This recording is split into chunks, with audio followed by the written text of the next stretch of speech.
Meowdy. Hello, konnichiwa. If I could... 안녕하세요, crow? There we go. That's another one. That'll get longer every time.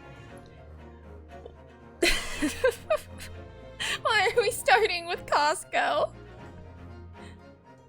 On the other hand, I am so sorry about the support waiting thing. I have been in very long lines before too. It sucks. Crola? Crola! That's a really good one too! Also, I didn't realize that they changed the starting screen. Costco. Uh-oh. Oh no. Kroloha! That's also a really good one. There's a lot more puns can be made with that than I thought. Instead of Meowdy, I could go Nyowdy, which is just Nya's bird in Mandarin. I could do it that way, a weird way to do it. But, we have lost an all-natural light because it's been bricked up. So, that's quite fun. On the other hand, I am kind of raring to get into this, so... Oh yeah, I've been working on some more, like, alerts and things too, so maybe that you're gonna slowly see me adding that a little bit over time. Light's overrated? Supposedly, allegedly, light is kind of necessary. Oh, sound is too. Why is it so quiet? Oh, there's nothing for me to explore here. I need to leave. Isn't light evil? From a certain point of view. Where am I going?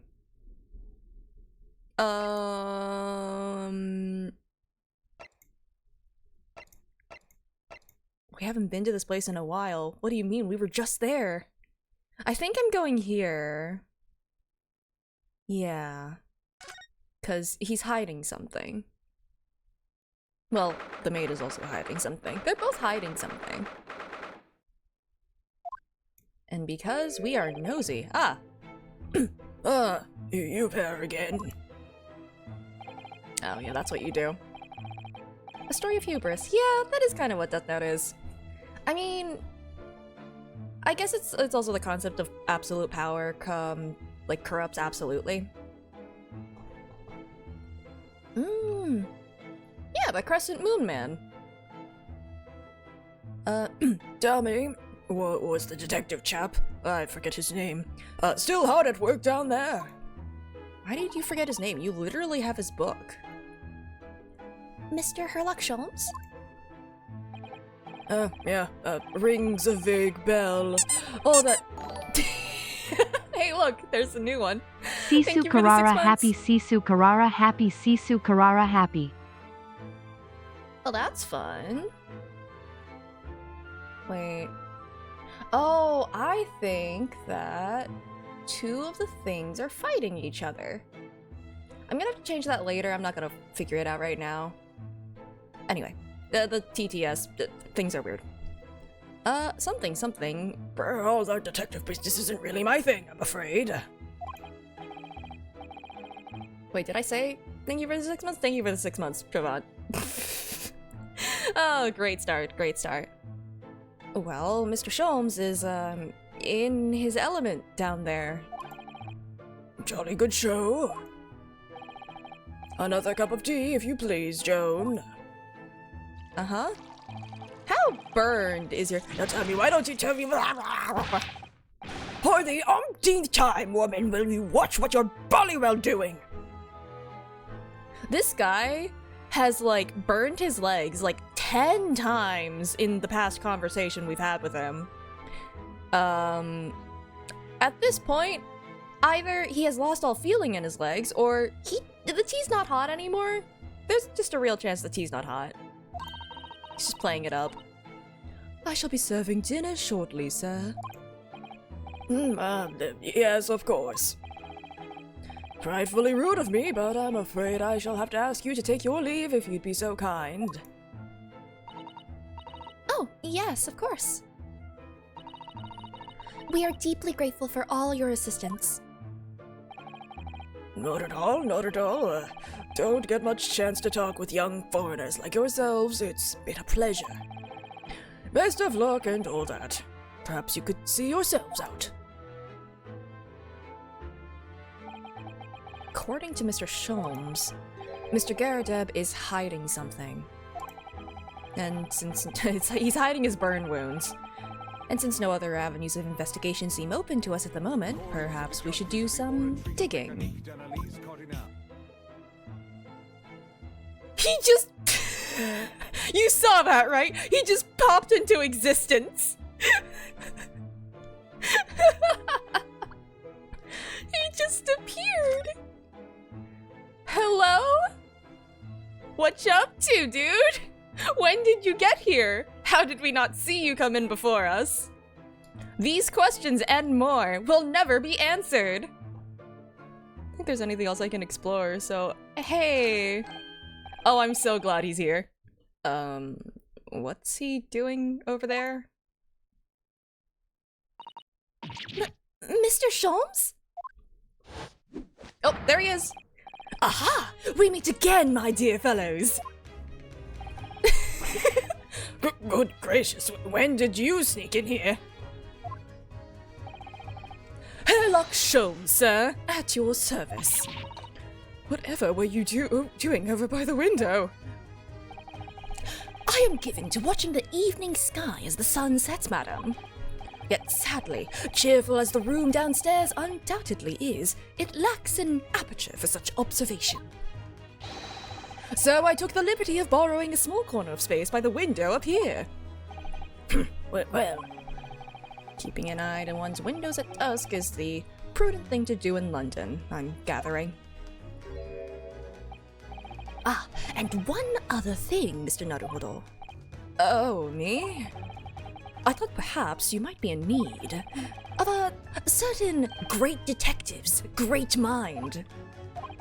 Yes, I am. Wait, he's not talking about... Is he... I didn't expect to be going through that again so soon.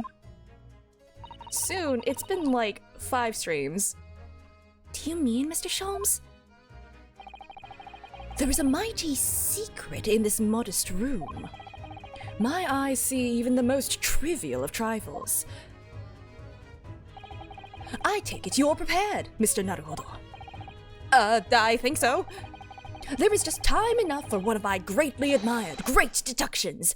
Let us conclude the matter before dark. Let's go!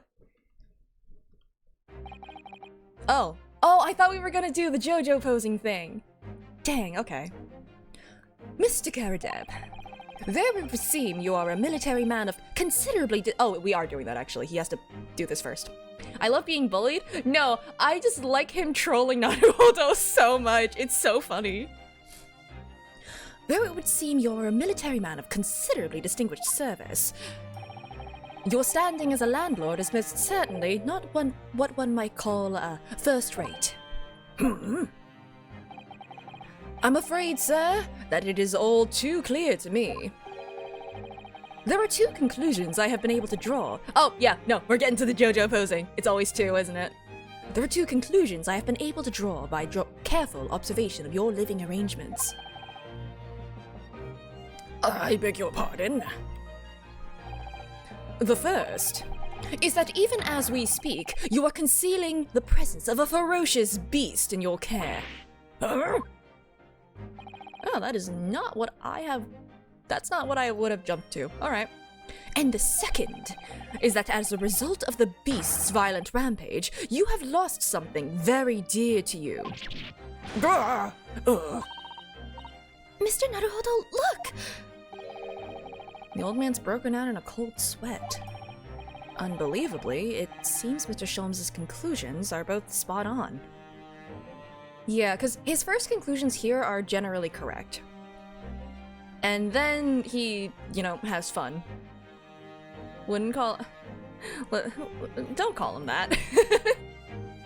Give up being in line for support at this point? Yeah, that's entirely fair. Maybe they'll be less busy on a different day, different time? How could you possibly? Yeah, confess! Do it! How could I possibly know? You mean to inquire? The answer couldn't be simpler, sir. For in the dense jungle of logic and reasoning, I am the king of beasts. So is that why there's a lion statue on the mantle? Does he have a lion? Oh, I hope he doesn't have a lion here. That would be really, really dangerous, actually. Did you know there's a law in some state somewhere that's like, don't bring a lion to a movie theater? Was it this guy who did that? Did he bring a lion to a movie theater? A ferocious beast, goldfish. Listen, goldfishes as invasive species are pretty ferocious. I know only too well that wild beasts are not easily tamed. So, shall we begin? Once again, Herlock Sholmes is proud to present his logic and reasoning spectacular. Fish are ferocious in general. Honestly, kinda. You want to see a feeding frenzy? The game is afoot. Let's go. The nature of the beast. They're pretty carp. They're pretty fishy. They're a little sus. It certainly shouldn't take a great detective to see that a fearsome beast has been on the rampage of late within these four walls. Thus, we are faced with the question, what form might this beast take? Ah, for a man with a military breeding, your eyes are uncommonly candid. Your furtive glance, Mr. Garadeb, leads us directly to the answer. Is he gonna say the statue? Yeah, it's not the statue. It's probably one of the pictures, honestly. The true nature of the beast that has run rampant here is revealed by that lion statue. I'm glad we have the same joke. Thanks, Sholmes. Yes, though an army man, you appear unimposing at best. A fact that has fueled your admiration for the mighty lion, the king of beasts. What is this piffle, I ask you? In the end, your admiration became so great, in fact, that you had a living, breathing specimen shipped from India, where you tried to keep in this very house. What? Why is there a handprint on his... You saw that, right? There's a handprint on the other cheek that he has? Was he slapped? Huh. Yet living with such a wild beast proved more difficult than you had imagined. It's just a cat again, somehow. The chilling traces of a wild rampage are still very much in evidence. Well... Yet, as we look around, the beast in question fails to present itself. Where could this angry creature have disappeared to? Madam. Me? I pray you do not consider me unchivalrous, but it is plain to me with one glance in your direction. It is? Your dress pocket gives us a handsome clue as to the beast's current whereabouts. For protruding from it is a handbill advertising a circus show. Yes, you sought to dispose of this terrifying lion, Mr. Garadeb. At Batty's Circus, a traveling show currently sojourning in a nearby park, I have observed the tents.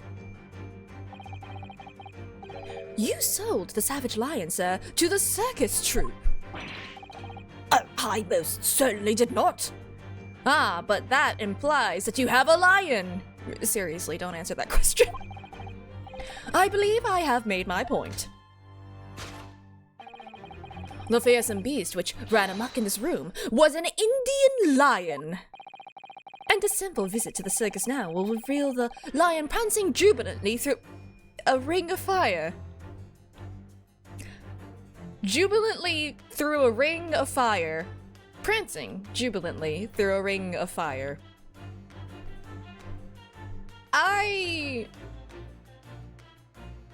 Sure, definitely. I'm sure that going through a ring of fire is definitely a thing that you would ever want to do. Very exuberantly.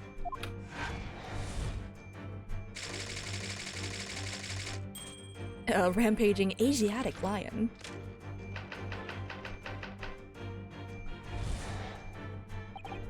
Now, Mr. Garadeb, it is plainly clear that you still have deep feelings for this formidable beast. Oh, that's why there's a handprint on his cheek.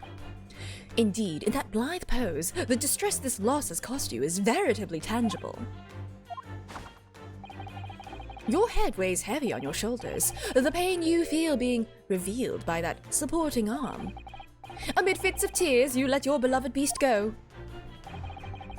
Shark pain. The strain of losing something so dear to you is clearly visible in your visage. Also a moon. Nonsense, man. I simply... But what, we must now ask ourselves, is the true cause of this pain? The boiling tea that keeps getting poured on your legs. And we need only follow the direction of your gaze to find the answer. Huh. Yes, it is the pile of bills that has given rise to the pain you suffer. Financial pain. Fair enough. Every envelope contains another demand for payment. For cartloads of meat, potatoes, wheat, and tea. Oh, okay, that was the glasses. All right. Cartloads of meat, potatoes, wheat, and tea. Hello. Indeed, feeding your beloved has had a devastating impact on the financial circumstances of your household. And so you had no choice but to let it go. How am I doing? Stumbling, apparently. Yes, well, Now, in a vital fit of rage, the ferocious beast carried out one last unimaginable attack. Unimaginable? Oh, I didn't actually notice that. Like, I noticed the candle on the ground and I thought that was weird. How did I not notice the hole in the carpet? The aftermath of which can be clearly seen by observing the carpet over there. It is charred though, right? So the candle is what caused that, like, hole, is what I'm assuming. Probably. Oh, shoot. Thank you. You really don't have to. Oh. Oh my. Well, dang. I'll make sure to thank you then. And I will thank you now as well. Sholmes isn't gonna find any new info. We already spilled all the tea. No, that's a never-ending teapot. Oh wait, there's a book back there that's also charred. There was a fire in here. Is the beast a metaphorical beast? Is it because there was a fire? A very expensive woolen carpet, if I am not mistaken. They're barbecuing books? Well, that doesn't seem very conducive to, earning money. That seems like burning away money. Oh dearie me. What could have caused such a destructive outburst? This time, madam, I'm afraid it is you who has inadvertently revealed the truth to me. Your wandering eye has settled upon the answer very neatly indeed. Yes, to explain the dire state of the carpet, we need only look at the Tower of Cakes. Oh, there's another circus poster there. That's interesting. Oh. There is no creature more dangerous on this earth than a beast with an unsatiated appetite. Was it, or was it not once said by a certain noblewoman, if they have no bread, let them eat cake? I think that one was a myth, Sholmes. Not that you would know that at the time, but, Food is at the heart of all tragedy, in fact. Whatever do you mean? Having tired of the taste of cake, the beast began to stalk its next prey. Yeah, I don't think beasts should be eating cake. I'm sure I need not spell out the nature of this final act of destruction carried out by the beast. Oh shoot, that sucks. I'm glad that your power's back though. Carrot cake. Have I had carrot cake? I don't think I've had carrot cake. I think it's because I don't really like carrots. Does carrot cake taste like carrots? I have no idea, actually.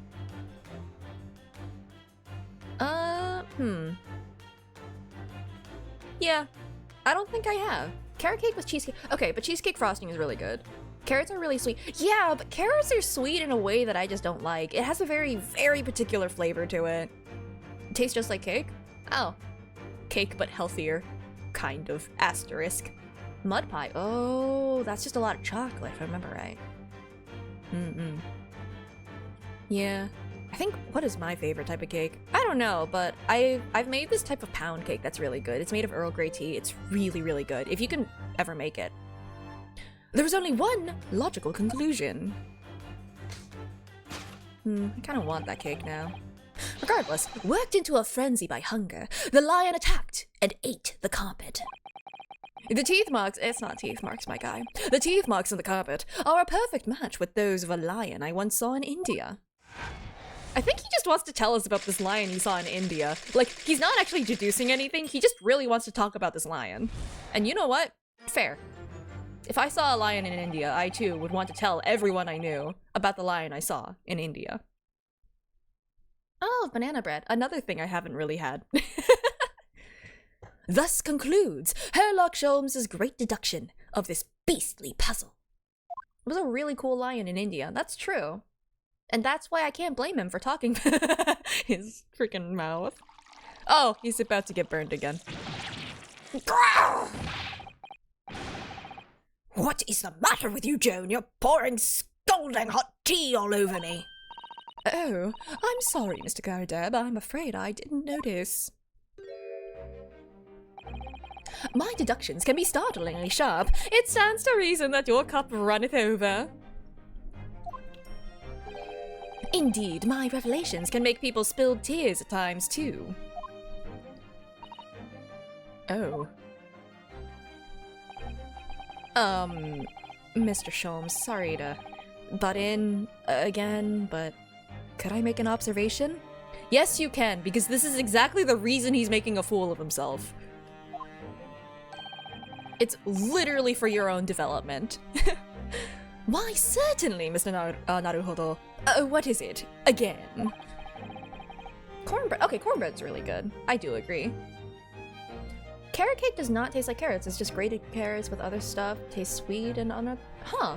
I guess the other flavors just overpower it then? Maybe I'll try it someday then. Well, your deductions just now. Ah, jelly-filled are my favorite! Do you really think a lion could have fit inside a room of this size? A baby lion! Anyway. Indeed, it is the only explanation for the facts. The terrifying truth all too often lies beyond the realms of common sense. But wouldn't it be an idea to consider what lies inside the realms of common sense as well? Baby cub doo doo doo doo doo. But if an uncaged lion had run amok in this very room, surely Mr. Garadeb and his maid would have been hurt, or worse. Ah, that's where you are stuck.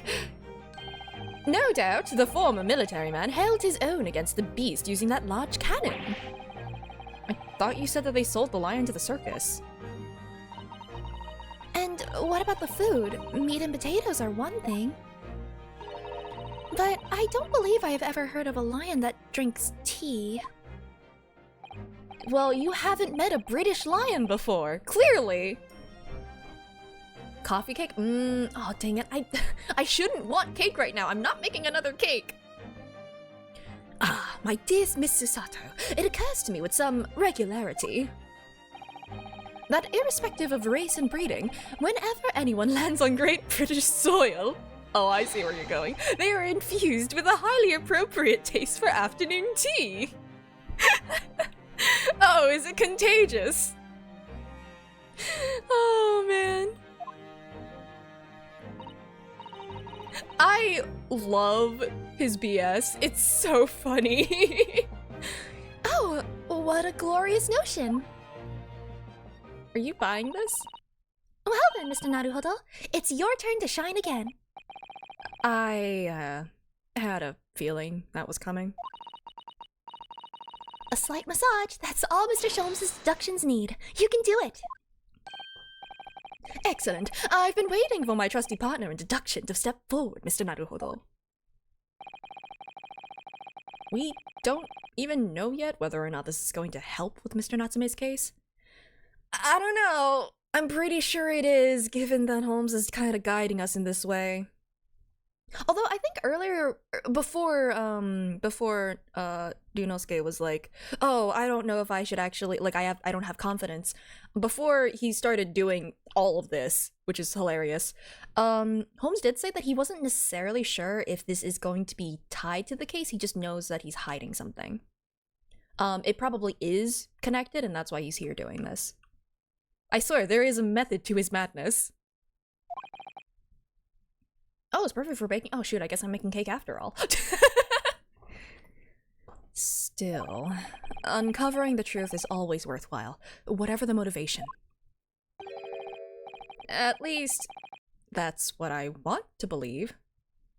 Oh, I'll be making more sweets that lions will be sure to want to have, with their afternoon tea, of course. Because that's what lions do. Let us start again from the beginning.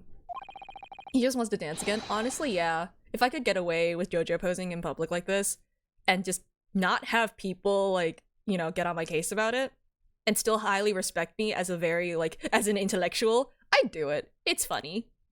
Of Herlock Sholmes's logic and reasoning spectacular. Yeah! Okay. I'm glad that he doesn't use his pipe to stir tea, because that's pretty, Let's be real too. Ryunosuke wants to he wants to JoJo pose too. Alright. Oh no! No, he's not! Let's see.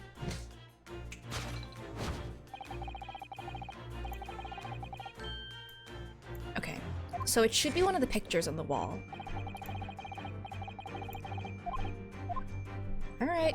I've seen this, I've seen this.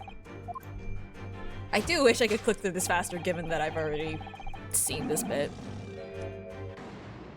You know what's really funny? That sound effect is a tiger. That's not a lion. I'm pretty sure. That's beside the point. I really didn't see the lion thing coming. I did. I thought that was a funny joke. No, but if you observe Mr. Garridub's reaction, it rather seems as though some beast did indeed run amok here in this room. Yes, something with a very fierce nature. Like a snake! Nah.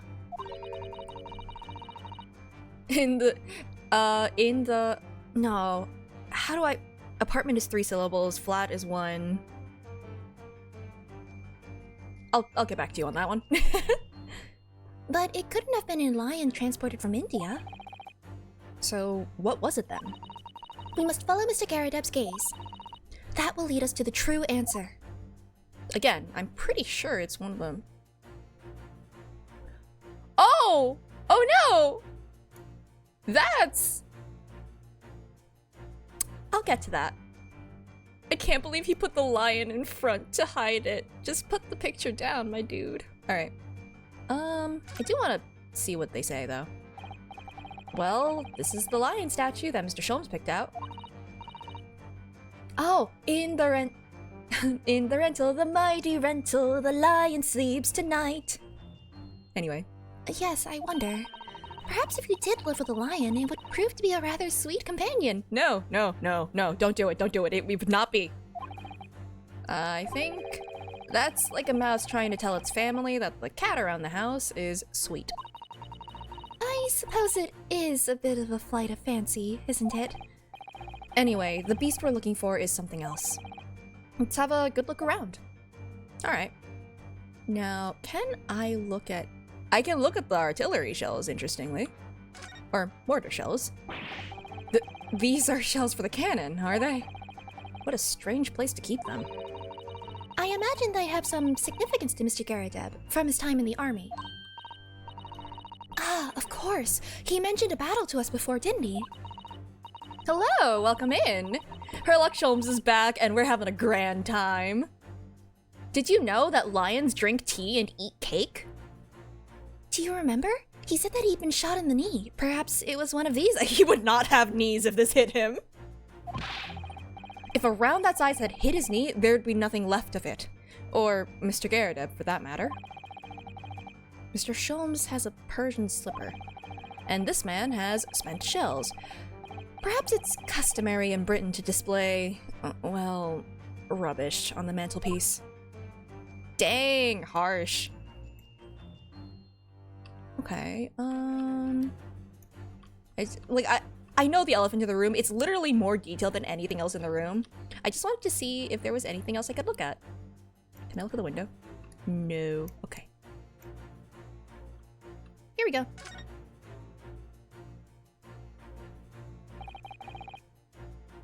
Wait! Is that the maid? No. No! What's this photograph? It appears to be from Mr. Garadeb's wedding. He looks very happy, doesn't he? He does, but you can't make out his bride. No, how unfortunate. Something must have struck the glass directly over the woman's face. I wonder what happened. Probably best not to delve too deeply there.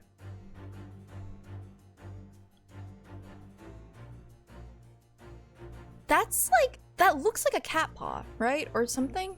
No, it isn't. That's a ring. What am I looking at? I can investigate this further. There's the bride. There's Mr. Garadeb. Well, yes, hydration. This must have been when Mr. Garadeb was still in the army. He seems to be carrying his rather stout bride effortlessly and beaming a smile at the same time. I suppose he was very strong in his younger years, before the tea got to him. Hard to imagine now. He's as thin as a rake. The glass is broken, so you can't see the bride's face at all. But no amount of cracks could hide the woman's plump form. I think powerful would be kinder than plump, Mr. Naruhodo. Yes, she certainly looks that. There's a lot of horsepower Dude, no, don't dig yourself deeper into this hole. Not someone you'd want to upset, that's for sure. No. There's no way that the beast is his wife. You wouldn't call your wife a beast, right? Don't do that. That's your wife. Oh, look! Have you noticed her wedding ring? It's very large, isn't it? Yeah, that's an unusual design. It looks like some sort of an embellished sunflower. No. I'm gonna present it, 'cause I don't have any other choice. Oh, I really hope this isn't right. Oh, I hate that it's right. No! No! Don't call your wife that! Also, don't encourage this. The true nature of the beast that has run rampant here is revealed by that newlywed bride. Present our man. I can't. I can only present the things that are on the scene. Women are not frightening carnivores that hunt. No, but that's what the meat and potatoes are for. After all, the cake and the tea is for the lion. Precisely, Mr. Naruhodo. No other explanation could possibly fit. Shalms, you're the one who said beast. I mean, he reacted to that, but like, come on, man. Yes, this framed print picture. Blah, blah, blah. Print picture. Yes, this framed print pictures your wife, Mr. Garadeb. We know who this wife is. It's the quote-unquote maid, who's very annoyed at him, and that's probably why she keeps pouring tea over his legs. Look at his smug look. Naruhodo or Sholmes? Because they're both feeling pretty smug right now. Both pretty cute. And while we lament the fact that her face is obscured... Sound effect. I imagine he just spun in. We could still make out her mighty arms and note the considerable horsepower they must contain. Okay. Susato, are you gonna let them get away with this? Can you flip them? Thank you. Oh, Indeed. Surely any woman of such powerful constitution would be honored to be described as a beast. I don't know, man. I don't think you're right about this. truly, gentlemen of the 1800s of Britain, definitely. Now we understand how Shams is still single. Oh man. Honored might be stretching a point. You encouraged this. You were part of this too. Too late. The fact remains that the beast. Okay, that's very funny too. The fact remains that the beast, which so clearly savaged this room, was your wife, Mr. Garrideb. Okay. The chilling traces of a wild rampage are still very much in evidence. Well, yeah, I'd be annoyed too. Yet, as we look around, the beast in question fails to present itself. Where could this angry creature have disappeared to? Madam? Me? Yeah, it's obviously you. You have the same hairstyle and everything. I pray you do not consider me unchivalrous, but it is plain to me with a one glance in your direction. It is. Nope. Your dress pocket gives us a handsome clue as to the beast's code, blah blah blah. All right, he already said all this. I could have just skipped this. The poor, fragile, defenseless woman is beside herself.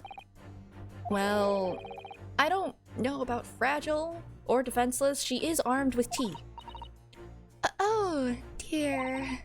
Anyway, Mr. Sholmes is quite right. There's no sign of a Mrs. Garrideb anywhere. But it seems there may be a clue as to her whereabouts. A clue that this maid is trying to hide. I wonder where Mr. Garrideb's wife could be. Yeah, truly. Can I just present her?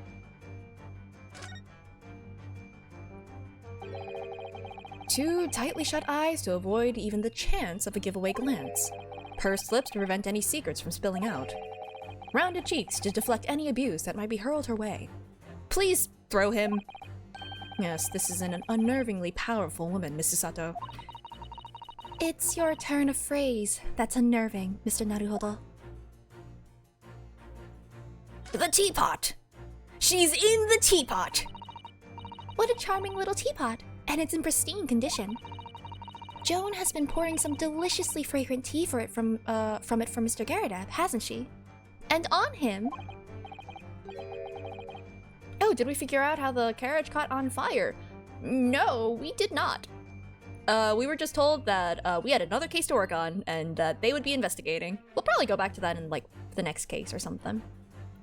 I'm pretty sure it's all building up to like a bigger thing. Well, not so much for Mr. Garrideb.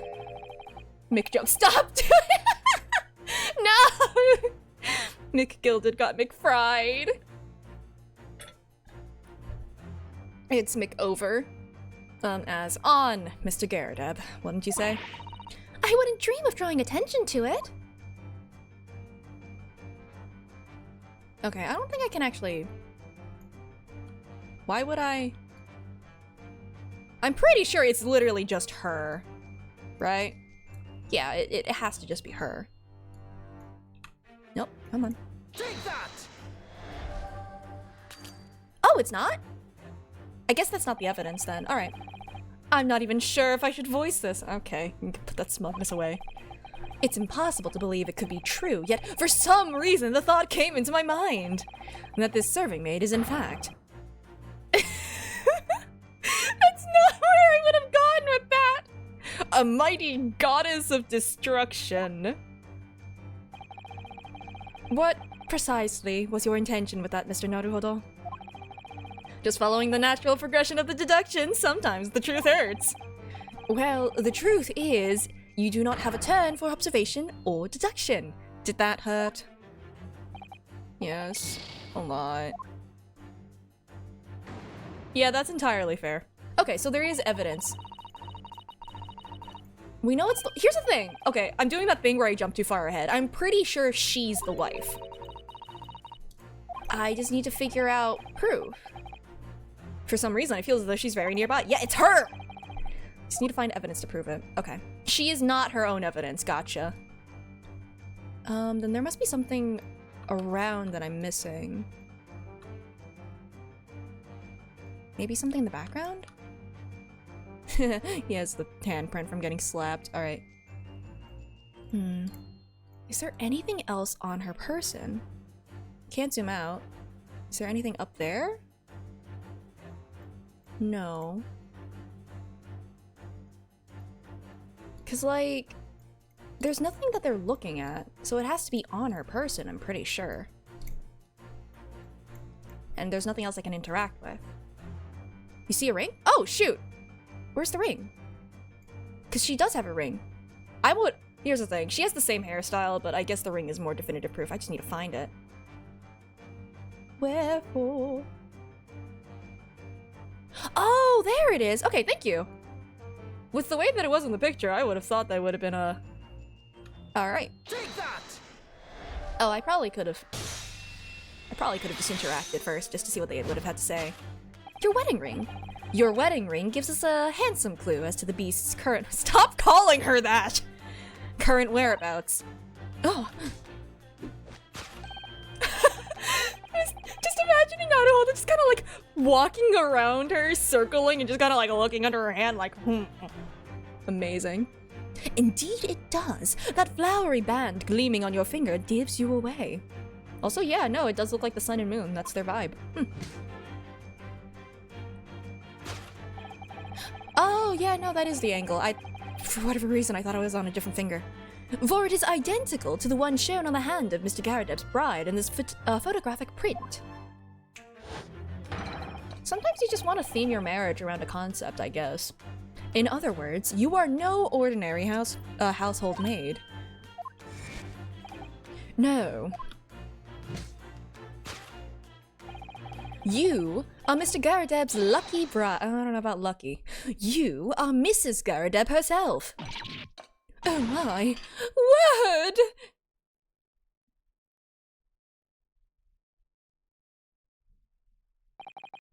Well, jolly fine detecting, sir. As you rightly surmised, this is the wife. Yes, my Joan.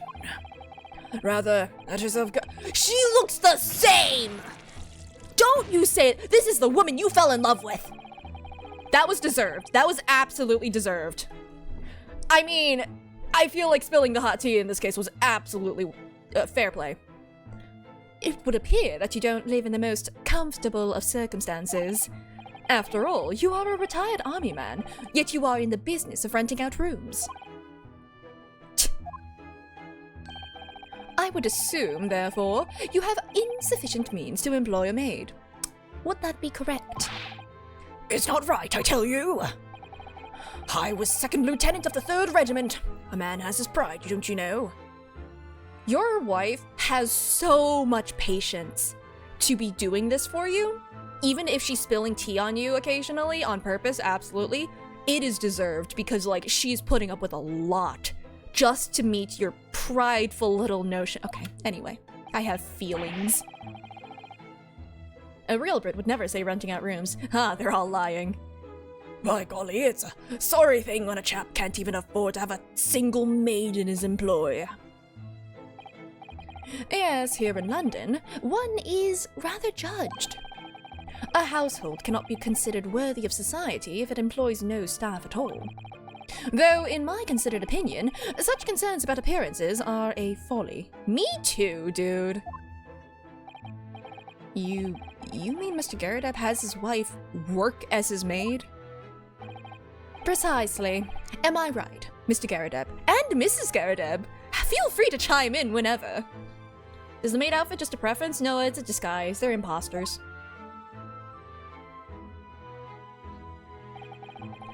Only in company, obviously, but listen here. This must remain a secret. Tip-top secret. Please.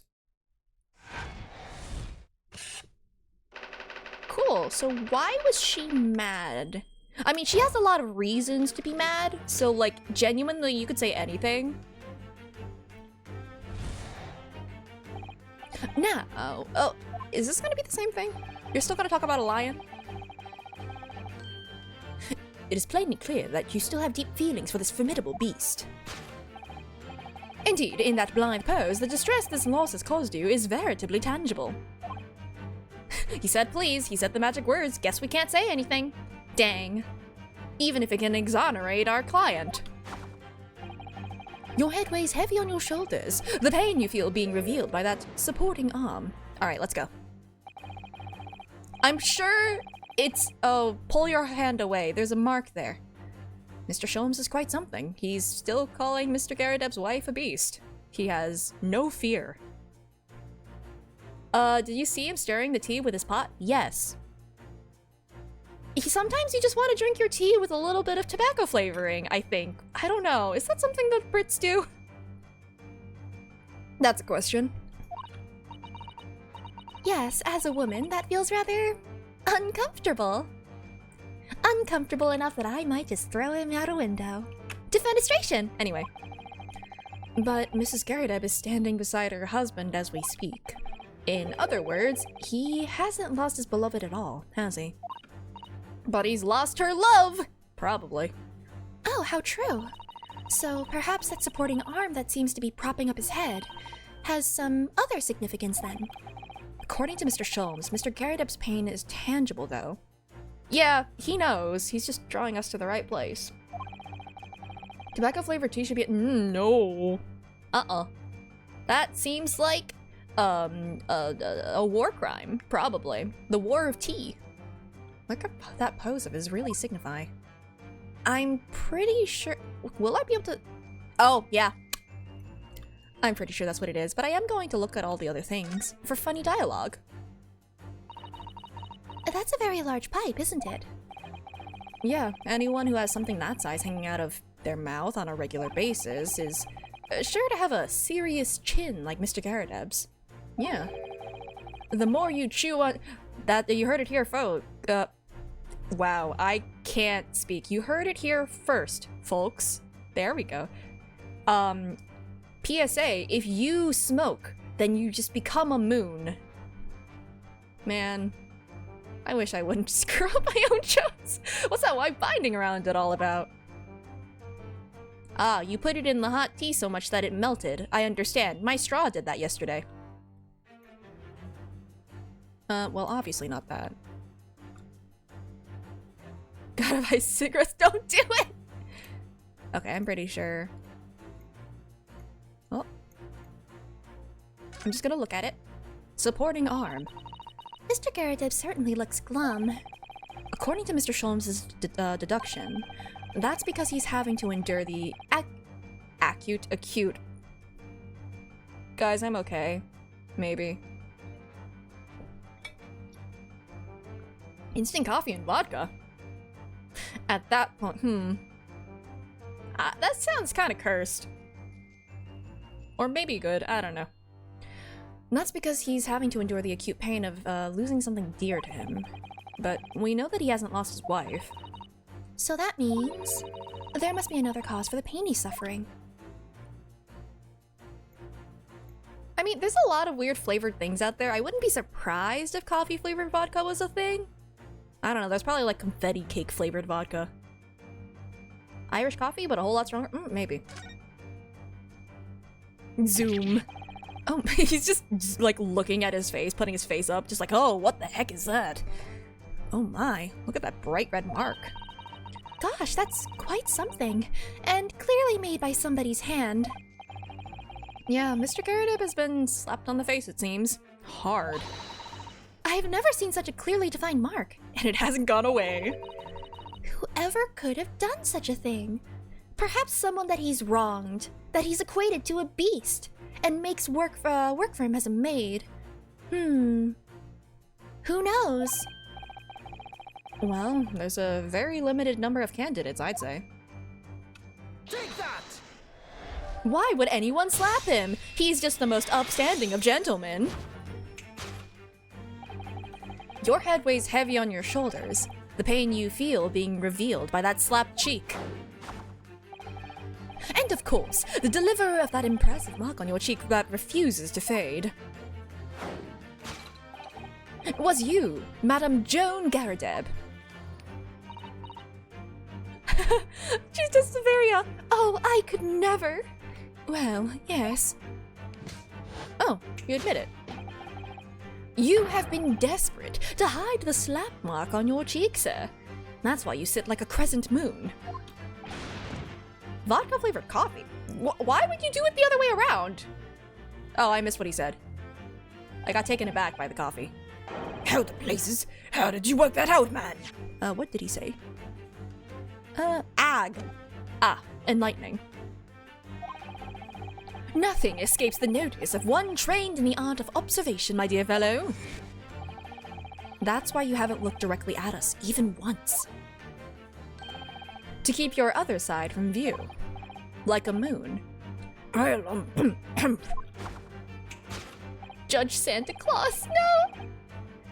Now, let us proceed to the next conundrum. Don't call Judge Santa Claus a beast.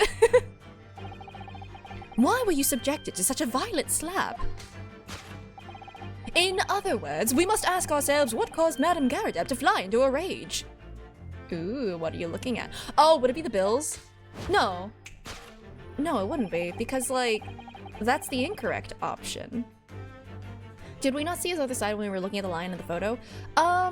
You can actually see it on his model a couple of the times. It's just they never really pointed it out until just now.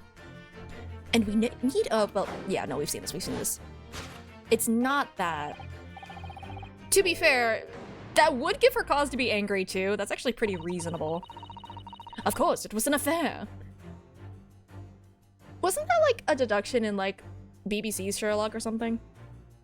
I haven't really watched it, but I do remember that was like a deduction there. Didn't Mr. Sholmes say that the bills were all for lion fodder? Yeah, but now we've established the lion never existed. Is it really? It was like, it's because I watched a H. Palmer guy's video on it. And it's like, what was it? It was like the ring was like clean, so she didn't, or she took it off a lot or something like that, which, from what I understand, that's also not how it works. A ring isn't gonna, it's not gonna give away whether or not you have a, yeah. It was worn down, but that's just kind of a thing of age rather than like, you're not gonna polish a ring with your finger. It's not gonna look nice and clean. Otherwise, why wash anything? Why wash our hands? Anyway, which can only mean that the thing responsible for gobbling up all that food was Mr. Garadeb's what? Mr. Naruhodo, she's a person, not a thing! Some people don't get their jewelry cleaned and refinished. Yeah, apparently. Like, they can get really gross. Did I ever watch Doctor Who? I've seen a couple of episodes here and there. It's kind of funny. I was never really into sci-fi growing up, which is really funny how I'm incredibly into Trigun. But yeah, that maybe in the future, but what was the ones I watched? I watched a couple with my sister. It was like the 9th Doctor? Question mark? He had like a leather jacket or something. I genuinely do not remember. It's British Kamen Rider. Oh shoot, I accidentally clicked forward. Oh no. Yes, well. She's also a person who gave her husband a mighty slap around the face. Deserved. Doctor Who has way too many seasons. Oh, that's a fair point. It's like, it's live action One Piece. Uh-oh. Maybe I shouldn't then. Trigun mentioned it's been too many streets since you tried about this. Listen. Shush. Man, it really sucks because you know what? No, I'm just gonna keep going. Wow, look at that. Ad starting soon. I should probably get through this as quickly as possible. One so hard that it left a perfect hand mark, in fact. No, he doesn't! Yeah, why would a woman want to hit her husband with such force, I wonder? It's not because she's been made to look like a servant in public eye and, anyway. I'd love to know the answer to that question. I said no such thing! Oh. Oh no. Wait. Hey, remember that thing you said about there being an affair? Uh-oh. Oh, it might have been 11th then. Ah, someone must be reading this book at the moment. There's a bookmark here. Look. Mr. Garadeb is clearly an avid reader. Oh, wait a minute. Don't joke, it'll become real. I don't think this is a bookmark. Oh no, so it isn't. It's a note written in a woman's hand.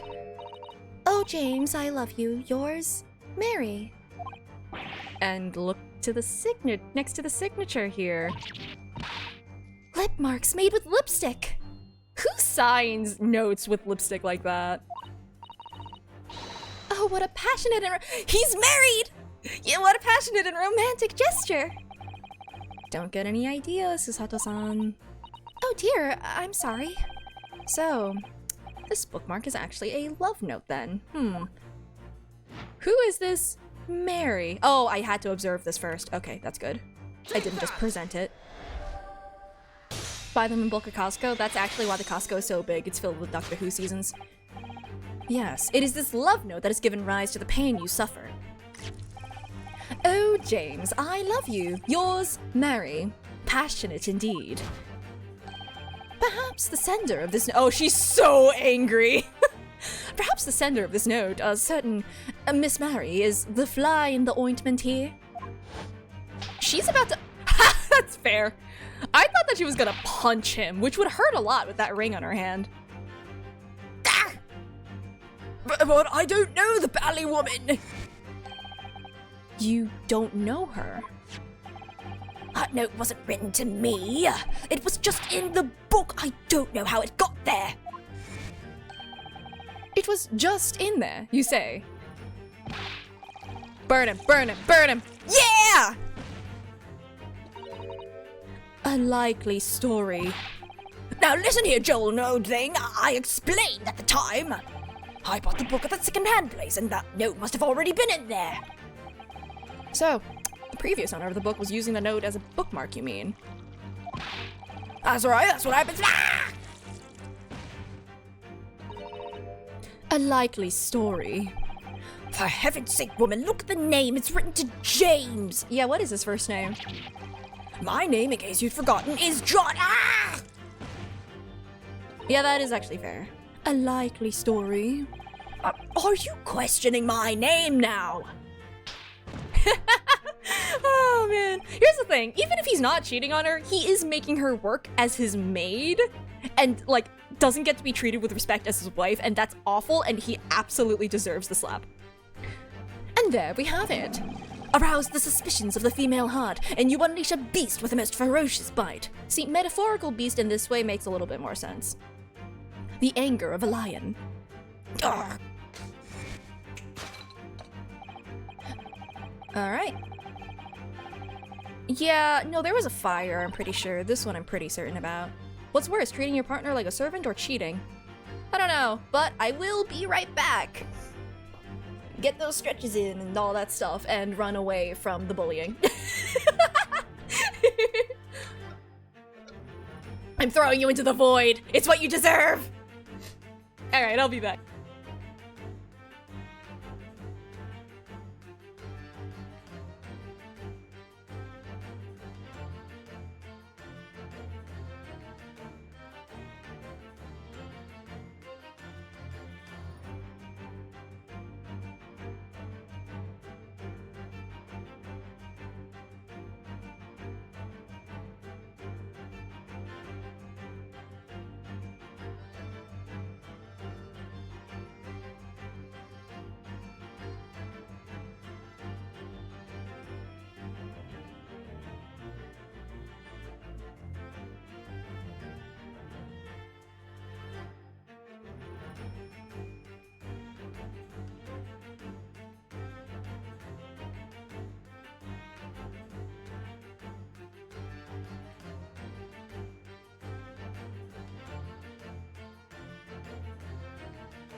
Y'all good? Instead of the alphabet, it's the alphabet. Obtained E.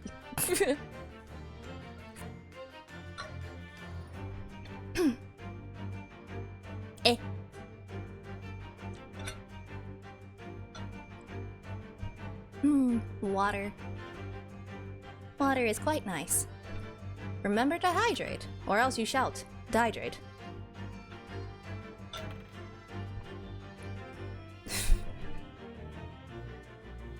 Ah, by E, water and snack. I mean, E can have a multitude of meanings. It's just that, you know, it's just that multi-purpose. Okay. About ready to go back. A multitude of meanings. I get it.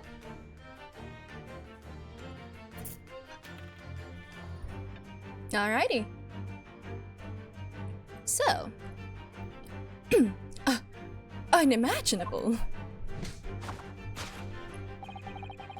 Dude, what are you saying? Are you saying that she ate the carpet? Please tell me you're saying that she ate the carpet.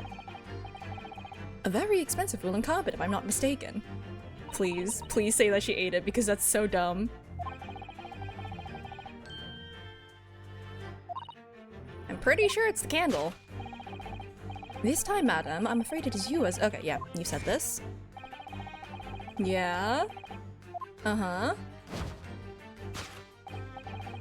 Yes, to explain the dire state of the carpet, we need only look at the Tower of Cakes. But surely Mrs. Garrett didn't eat the carpet? Surely! That's impossible! Her maid wages— she isn't even paid, let's be real! Isn't it spelled woolen? Probably different spellings, like British English spellings. I mean, that's just an assumption. I don't know if it's actually spelled that way. No, of course not. But there doesn't seem to be any doubt that the state of disarray that this room is in is a result of her wild temper. No, that's true. So, this is the last part of Mr. Sholmes' deduction that we need to fix. We need only to follow Mrs. Garrett's gaze, and that will tell us the real answer. Alright, let's see what we can do. Or see. Or do. Yeah! I'm pretty sure it's the candle. Can I look at the one on the ground? No, that's just a yeah, that's just a carpet. There's nothing here. It's just a carpet. It's not this. Ooh, Kniffies. It's obviously this. Regardless. What else can I look at? Well, let's see what they have to say. This is an advertising handbill for the circus. Batty's Circus. It's in a nearby park. Oh boy. Want to put a bet that this is going to be relevant somehow later? Not necessarily now, but that circus is definitely going to be important to this somehow. And the lion might actually come up. I don't know. Sholmes works in mysterious ways. Did you just— you just timed yourself out?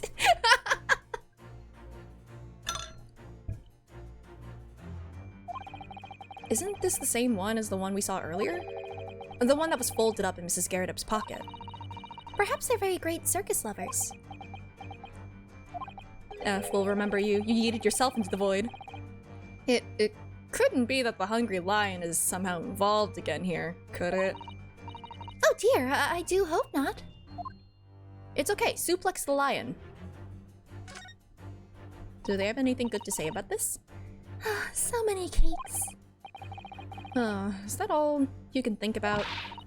Well, look at them, Mr. Naruhodo. There's a mountain of them and they all look so delicious.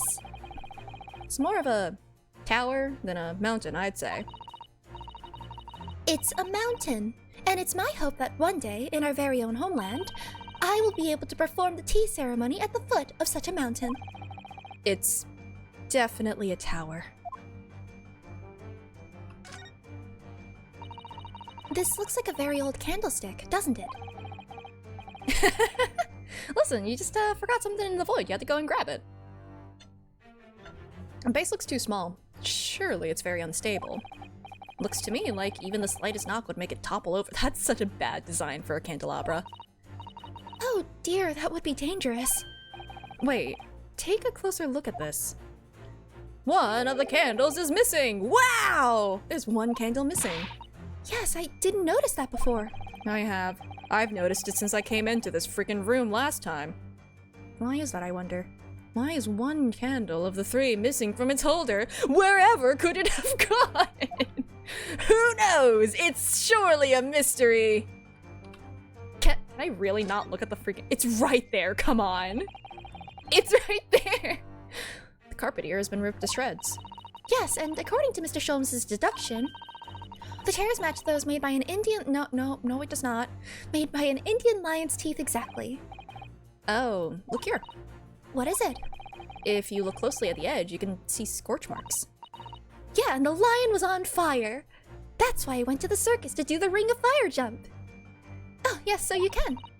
In that case, perhaps the carpet wasn't eaten in the normal sense at all. Lion's teeth are notoriously on fire. Exactly. That's how the rings of fire get set on fire in the first place. They take a little nibble. Let's rethink this with that in mind. Okay, yeah, I'm not allowed to look at that, so I guess I present this one. Take that! Okay. I was just worried that he'd be like, no, it's not that candlestick, it's the candle on the ground. But it's fine. Yes, to explain the dire state of the carpet, we need only look at the candlestick. Most illuminating, my dear fellow, and of course, the only possible way out of this logical labyrinth. It's just Pyroar! Oh shoot, you're right, there is a fire lion in Pokemon. Yes, to the remnants of a ferocious attack in which the carpet was devoured are clearly visible. Indeed they are. The scorch marks at the edge clearly give the truth away. Scorch marks. It would appear that this room was the scene of a little marital altercation. Mrs. Garadeb's mighty arm muscles left an impression not only on her husband's face, but on the entire room. The force of her strike caused a candle to fall from the holder. And in seconds, the carpet was alight, and the whole corner of the room in flames. Oh, sure, there's... Well, that's a tiger, not a lion. Yes, For the most ferocious beast in this world is neither a violent lion nor a vengeful woman, but fire. And in this room, that ferocious beast bared its claws and ran among... You should have said fangs! Eaten! Come on! Gotta go with the wordplay, my guy! She couldn't have slapped him because the mark wouldn't be possible from where she's standing? I think it's kind of implied, that it was, done at a different point. So, I don't know. She might not be slapping him in the same spot. Eloquently put, my dear fellow. So you see, there is but one conclusion here.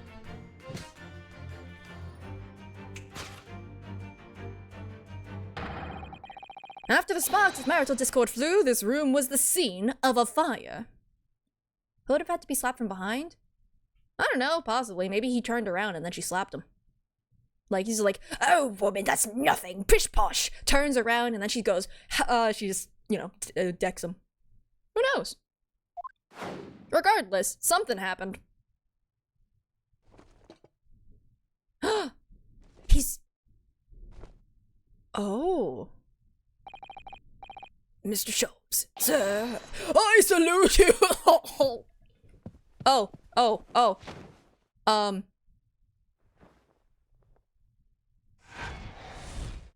She's really too nice to this man.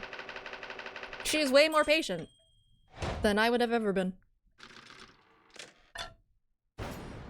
Deduction complete. Elementary. She's strong. Honestly, I can respect him liking that in a woman. I don't respect him making her be a maid, but, you know. It's these dashed long winter nights, you know. Nothing to do but read in front of a fire. Luckily, there's a jolly good second-hand bookshop just around the corner. Buy all my old novels there. And in the pages of one particular novel, you discovered some rather illicit material. For which your wife admonished you harshly, it seems. Don't know about admonished. Demolished might be rather closer to the mark. She gonna burn him again? And Beast is most certainly an up. Yeah, there we go. You kind of walked into that one, honestly. Here we go again. And the carpet. Was that destroyed by fire when the candle fell on the floor? Afraid to say it was. Happened in the blink of an eye, you know? The whole place filled with smoke. Couldn't see a body thing. I was caught between the old stick's rage and the raging flames. You paint a torrid picture, sir. One that would have been most entertaining. That's sympathy for you. I mean, is he wrong?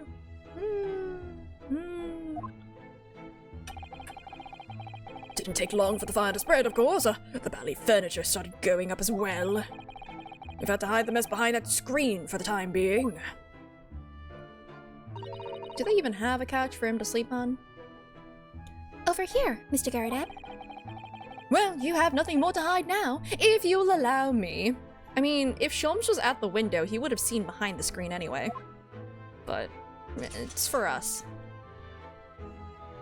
Oh. Huh.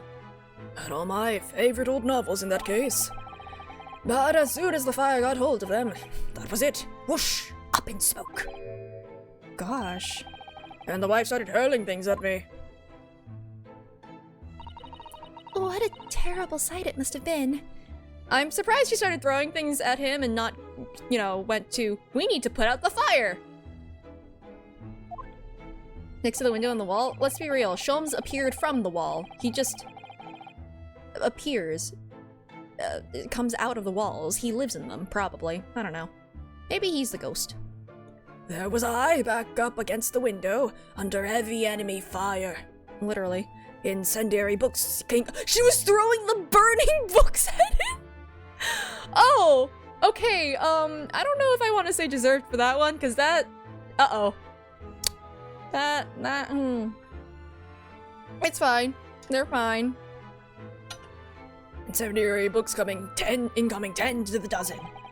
Worst of it is, I lost my favorite. Book called The Lion's Pride. Oh, it comes back to lions in the end. The Lion's Pride. Ah, yes, your notorious love of big cats coming through again. I assure you the title didn't influence my choice in the slightest. He's a furry!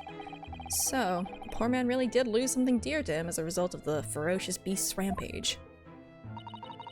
Mr. Sholmes' deductions turned out to be correct once again. It can only be described as a great British wonder. I tell you, it was total carnage. Flames everywhere and the old stick in full fettle. Out of interest, what time of day was that? Not sure I can remember. It was 2 days ago now. Ooh! Let's see, around 5 o'clock, I think. Wow! Around the time of the attempted murder! The stabbing! So, at exactly the same time, as a terrifying incident was unfolding outside your window in the street below. Even more terrifying on the inside, I can assure you. The whole of Blighty could have been flattened outside my window at that moment, and I wouldn't have noticed a dashed thing. Oh, really? Don't tell me you were the witnesses. Please don't tell me you were the witnesses, because you saw nothing.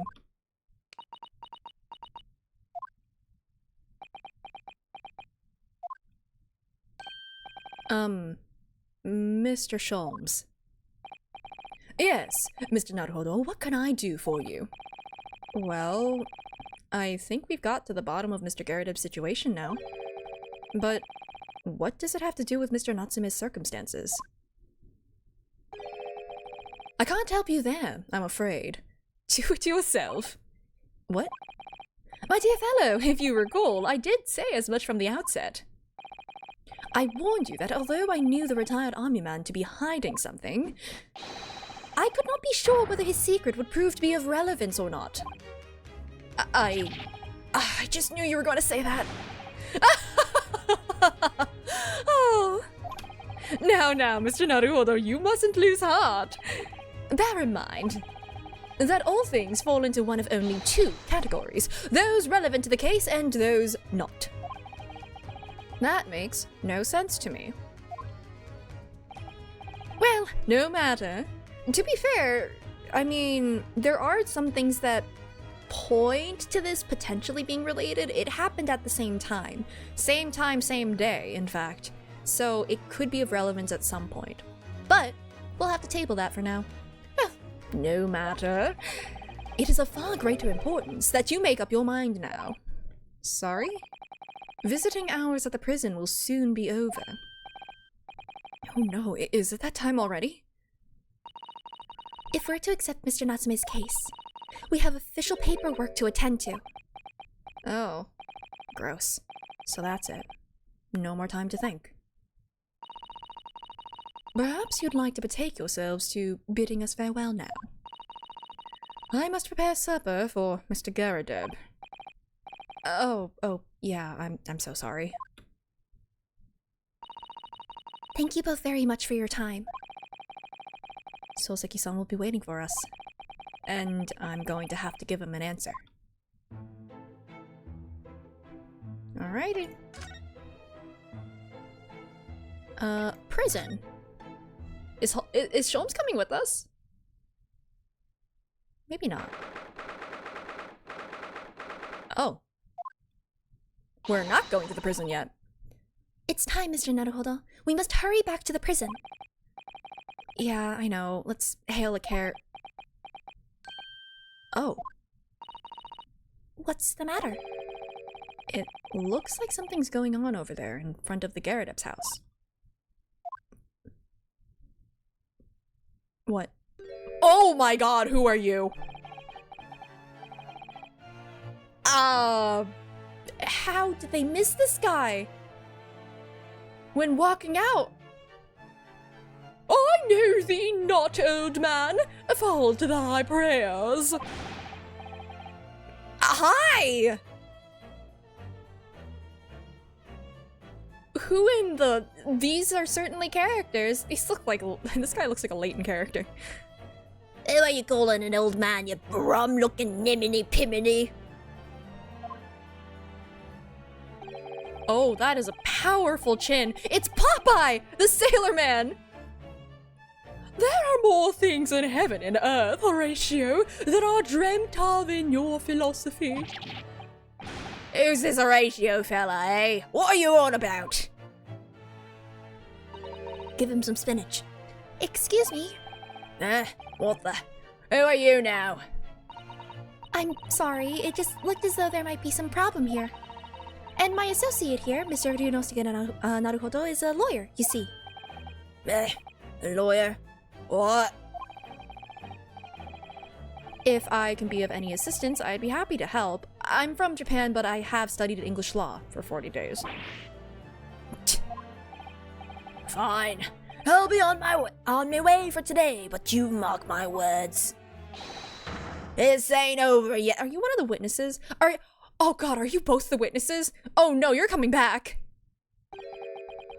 Get thee to a nunnery. Do I look like a bloomin' nun to you?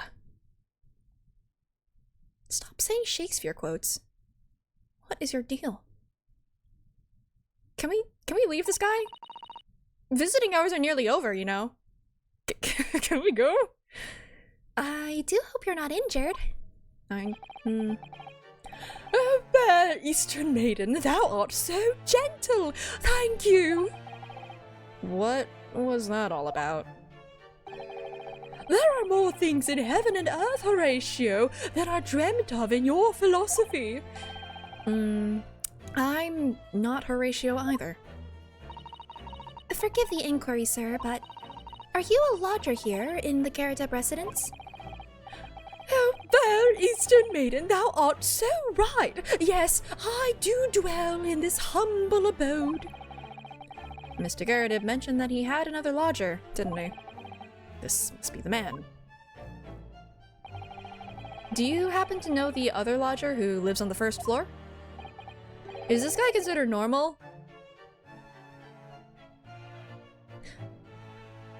No. Ah, yes, a gentleman named Natsume. Oh wow, you're one of the few people who've gotten his name right. How more worthy a polemist in my battle of words ne'er could there be. Sorry, battle, did you say? Who is the stronger, Hamlet or Macbeth? Mr. Natsume and I sparred long into the night. I see. I don't fully understand, but it seems Mr. Natsume and this gentleman are acquaintances, at least. So fair maiden, so good gentleman, I can tarry here no longer. Fare thee well. What even is this? I wish I had an answer for you.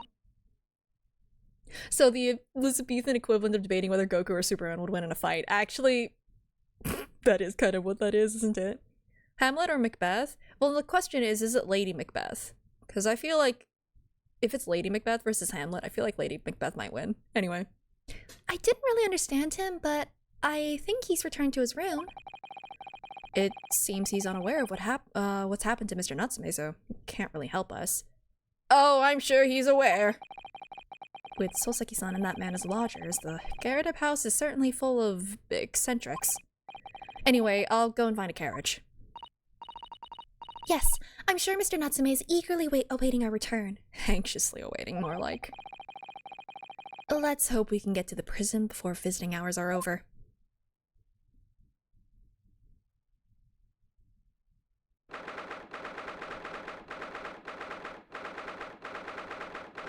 $6:31, okay.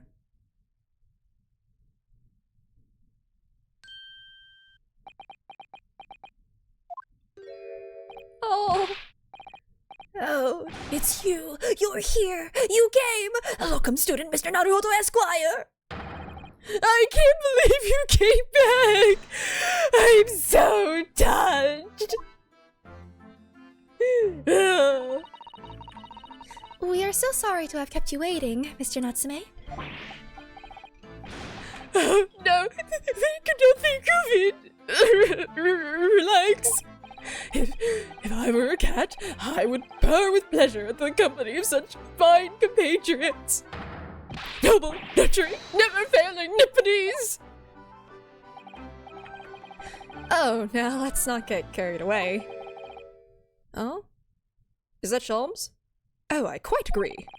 There is nothing more reassuring than the familiarity of one's native land. On the other hand... Yep, there he is. It is through friendship transcending international borders that one truly appreciates the fact. Such is my belief, at least. Oh, shoot! Hi, Corey! What's up? Welcome in, welcome in! Look, Corey, it's Herlock Sholmes! But yeah, oh, Pokemon trading card game. Oh, I've seen ads for that. I hope that you were lucky in your gachaing. I assume it's gacha. And yeah, if you need rest, then go rest. It's Herlock Sholmes! Like, wait. No, there we go. People. Come on. Herlock Sholmes! It's so great! Hurley's fun. Birdie's the word. Oh, thank you. Ven and Q did a really amazing job. So, you know, check them out. Got really lucky with X's. Ooh. Oh, and then not so lucky with Venusaurs. But did you get Clefairy? That's very important. Say's husband. This guy? Nah, I don't feel like getting pranked 24/7 by this guy. No Clefairy! No! Detective Himbo! He's pretending to be a himbo, and it's very funny. I feel like my chat's about to prank me. I feel like I'm about to get... Regardless, yeah, if he's a himbo, he kind of is. But he's actually smart, so I don't know if he counts as a himbo. But yeah, shoot, if you need rest, you go do that. If not, we're here solving mysteries. That guy is about to have an anxiety attack. No coins to bully with? Ha! I win! Himbo with the brains? Never mind, I don't win. I'm so sorry. Oh, well? Ooh. Somewhat. I mean, I don't know. I think the gumshoe equivalent is the Inspector Seagull. You know, the guy with the never-ending like cone of chips. No idea how many you have. Uh-oh. Should I be afraid? But yeah. Oh, yes. Oh, it's you. Oh, sorry. I apologize in advance. The miserable rotten spy! Hairlock shelves! Mr. Sholmes, what are you doing here? Also, I think he comes out of the walls. It's pretty cool. I have no intention of doing anything per se, save observing, of course. Whatever do you mean, Mr. Sholmes? Well, having encountered some curious reading material in that gloomful room, and having unmasked the secret identity of that eccentric pair, I decided I should drop in on my way home to see how our divested friend is faring. How does he come out of the walls? Elementary, my dear Watson. Oh, the Watson equivalent in this game is, I don't want to, I hate to break it to you, he died in case 1. Wilson is dead. It's okay, he has a daughter. And, maybe actually, maybe we're the Watson. Oh my god, we're the Watson. Huh. I don't know how to feel about that. Spoiler, that's case 1! It's case 1! It's the first thing you learn! You learn that Wilson was there, and he's also none of them recognize that fact, even though we heard the name Wilson. Anyway, if you do want to avoid spoilers though, this is case 4, so you might want to dip. Wilson, I don't know, it sounds like he wasn't a very present father. Electricity, my dear Watson! That's really good! But yeah, Take care. Rest well. Not Meg's screaming Wilson. Yeah, we'll just make another, we'll remake him. We'll make a better Wilson. Let's see. I don't think he's faring very well. Gloomful room? At least your accommodation here offers a window, my dear fellow. In that sense, it is the superior option. Anyway, I must commend you on your taste in books. My day has been a delight and cost me not a penny. You! How dare you, hairlock chubs!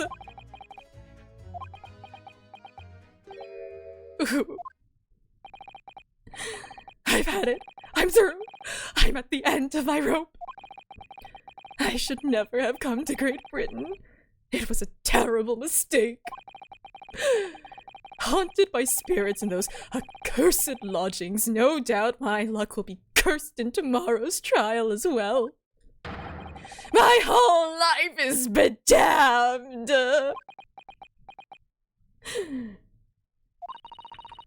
What are you thinking, Mr. Naruhodo? He mentioned that once before, didn't he? That his lodgings were cursed, I mean. And there is much truth in Mr. Moustache's words. What? Cursed is a wholly appropriate description, I would say. For the man's lodgings, and indeed, for tomorrow's trial. What's that supposed to mean?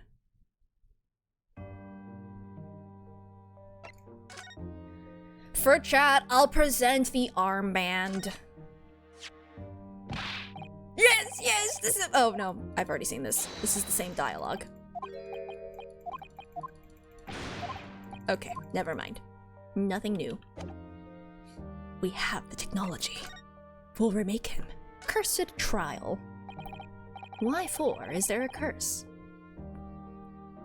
Mr. Natsume, what did you mean by what you said just now? About the trial tomorrow being cursed? Oh no! Why are you looking so grave? You're making me nervous!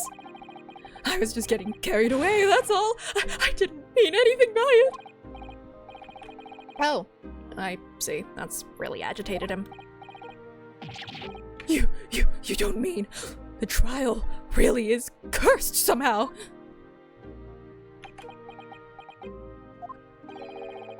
Are you referring to the prosecutor, the Reaper of the Bailey? The Reaper? Oh no, what do you mean? Please tell me! Summarize this succinctly in 16 salient words! No defendant has ever survived a trial in which the Reaper stands for the prosecution. Ever. Yeah, that's a reassuring thing to tell him. Oh my goodness! Can it really be true? That was 16 words exactly! Yesterday, Mr. Naruhodo successfully defended someone against the Reaper. But then, after the trial was over, he got McFried. The defendant passed away in unusual circumstances. McBroiled. Mr. McGilded. He McDied. What? I am impressed, Mr. Sato. You have an eye for detail. Actually, the Lord Chief Justice told us. Mr. Sholmes. Surely it can't be that having failed to have the accused convicted, Lord Van Zeeks killed the man himself? Oh no, he couldn't have, surely. Oh, you have some wonderful notions. Sorry? The man isn't a mass murderer. He's a court prosecutor. Court prosecutor, my dear fellow. Oh, yes, why, of course he is. Hopefully he's not Von Karma, because then he might be. Of course he is! Then why are you trying to scare me? It could be said, however, that the real truth about the man is even more terrifying than your hypothesis. What on earth do you mean by that? His vampire minions, you're right! He used his vampire thralls. Van Zeeks is a quite exceptional man. However, in London courts of law, exceptional does not equate to winning every case without exception. That's good. Soseki-san looks like he's going to cry tears of joy. As you are no doubt aware, in a British criminal trial there is both a judge and a jury. The judge officiates based on the letter of the law, whilst the jury offers public opinion and common sense. Yeah, that's in short supply, honestly. It is an excellent system, whereby the defendant's guilt is considered from several points of view. Yeah. Definitely an excellent system that has no flaws. However, public opinion in particular is somewhat easily manipulated. Right.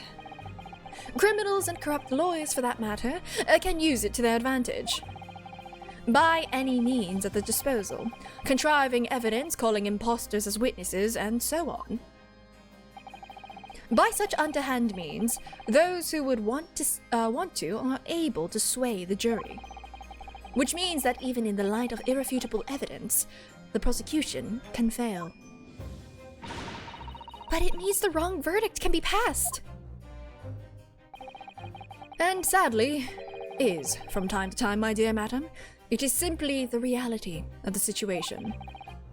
And that's all right. However, those indicted by Lord Van Zeeks cannot escape justice. Their fate is sealed.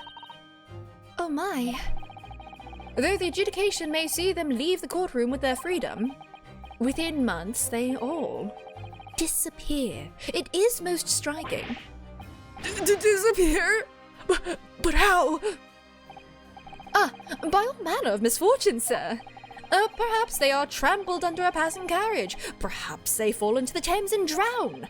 Perhaps they are suddenly overcome by a raging fever. Or perhaps attacked by a highwayman. By highwaymen. Oh, no. All examples of the reality of events here in London, I'm afraid, Mr. Naruhodo.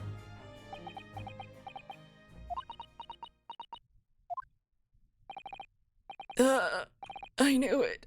I'm dead, done for, doomed! Here's the thing. Sholmes is not reassuring Natsume Soseki. What he's doing, if I'm pretty sure, is trying to give Ryunosuke like incentive to actually take the case, to have confidence, to try to make a change. I think that's actually what he's trying to do. It's just unfortunate that the client is incredibly anxious. Or locked in an omnibus and set on fire. Yeah, that's true. McGriddled. When you said accursed lodgings before, you were referring to your room at Mr. Garrideb's house, I assume. Do you mean to say you believe the place is cursed? It's been a year now since I came to Great Britain. But I'd only been in London a week before I started to notice strange feelings in myself. Don't tell me there was a gas leak. Don't tell me there's a gas leak. That didn't take long then. Everywhere I looked, there were foreign faces staring at me, laughing behind my back. I was sure people were talking about me. I started to become nervous about going outside. They were always staring at me all the time, from dawn till dusk. So I shut myself away in my room, but even that didn't help. The fear wouldn't go away. Anything of note? Well, we found out that the moon guy is married to the sun maid. That sounds like I'm talking about a fantasy RPG, but we found out that, and that's kind of about it. They got the JoJo pose though, that was fun. You must have been very lonely, having been away from your homeland for such a long time. I've had to move a number of times, most recently to that room on Briar Road a week ago now. Okay, so it wasn't a gas leak. Yeah, why did you choose there? It seems a little inconvenient. The rent is cheap. I have so little money, it appealed to me straight away. Of course, I asked why it was so affordable. The landlord just simpered and said, "The room is cursed. Oops." He quickly tried to cover his mistake, but it was too late. So I told him, "If you have something to say, then say it. But if not, don't mention it in the first place." Yes. Well said. But it was true. It was all true. You mean the room really is cursed then? Ever since I moved into that windowless hellhole, my sleep has been plagued with nightmares. I awake feeling as though I'm being choked to death. And in my waking hours, people are stabbed in front of me as I walk down the street. I'm branded a killer, thrown in prison. Nobody wants to know me. I'm surrounded by scary, sinister spirits. If only there was someone, just one person on my side. Looks directly at Naruhodo. Looks directly at them. Pleadingly. Oh no, never mind. Can no one find it in their heart to believe in me? Really, no one at all? To believe. Yeah, to believe. He's looking at me. Oh no. I believe in him because he has a cat, and therefore, I believe in him. The cat is really cute. Mr. Sholmes. Ah, me, Mr. Naruhodo. Pray, what can I do for you? It's about the case on the SS Buria, if you recall.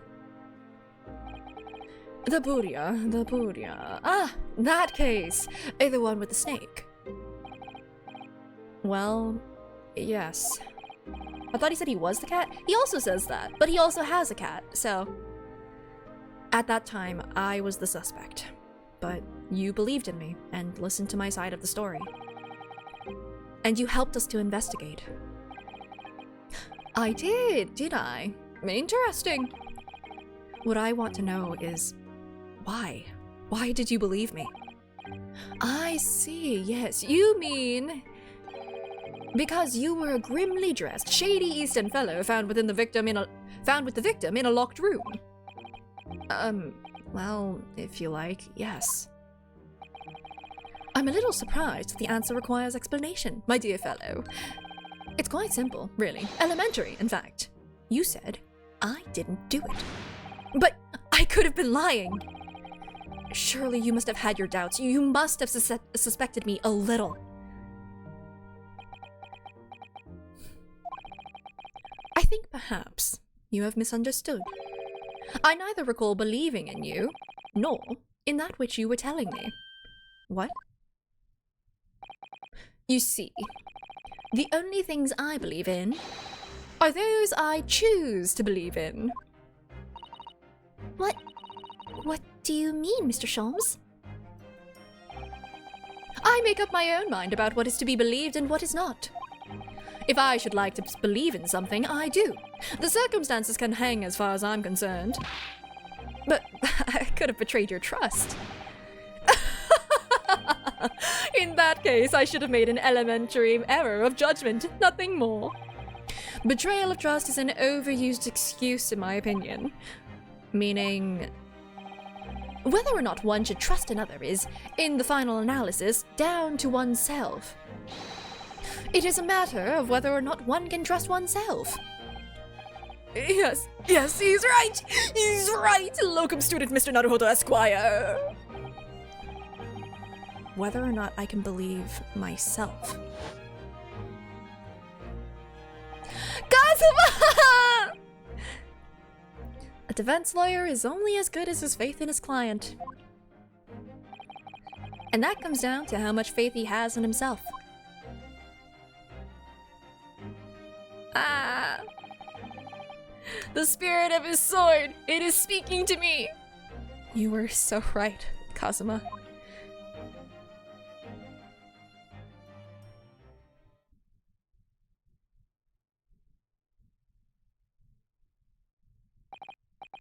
Well, my dear fellows, it is time we were leaving, I believe. Bromance with the B in parentheses. Already? Visiting hours are over. The guard will be here shortly to escort us out.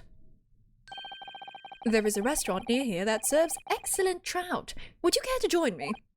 Yes, I would. Let's go. Well, let's first say we're going to take on the case. Oh dear. There is never enough time, is there? Oh, the B's silent. You're right.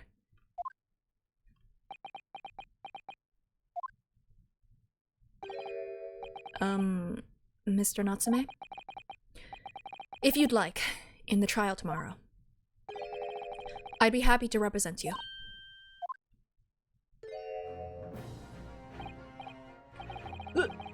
Locum student Mr. Naruhodo Esquire! Look at Sholmes! I keep saying Holmes. Look at Sholmes, he's so proud! As I said, I only experienced a British courtroom for the first time yesterday. And although the man I was representing was found not guilty, I lost sight of something crucial. Something crucial? What to believe in. The defendant, justice, or the truth. How to believe, even. But I think I finally worked it out. I've decided I must believe in myself, above all else, to trust my instincts. Yes, Mr. Naruhodo. My instincts are telling me that you, Mr. Natsume, are innocent of this crime. And it's imperative that we prove that in court. Locum student Mr. Naruhodo Esquire!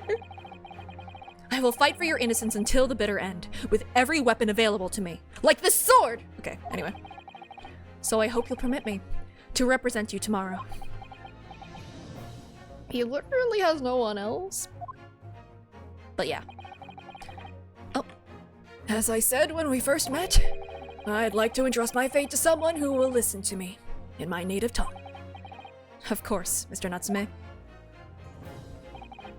It would be fair to say, Mr. Naruhodo, that your mind was, in many ways, made up from the outset. You merely needed the events of today to fully realize it. Yeah, I think you're right about that. It's been a roundabout journey, but I got there in the end.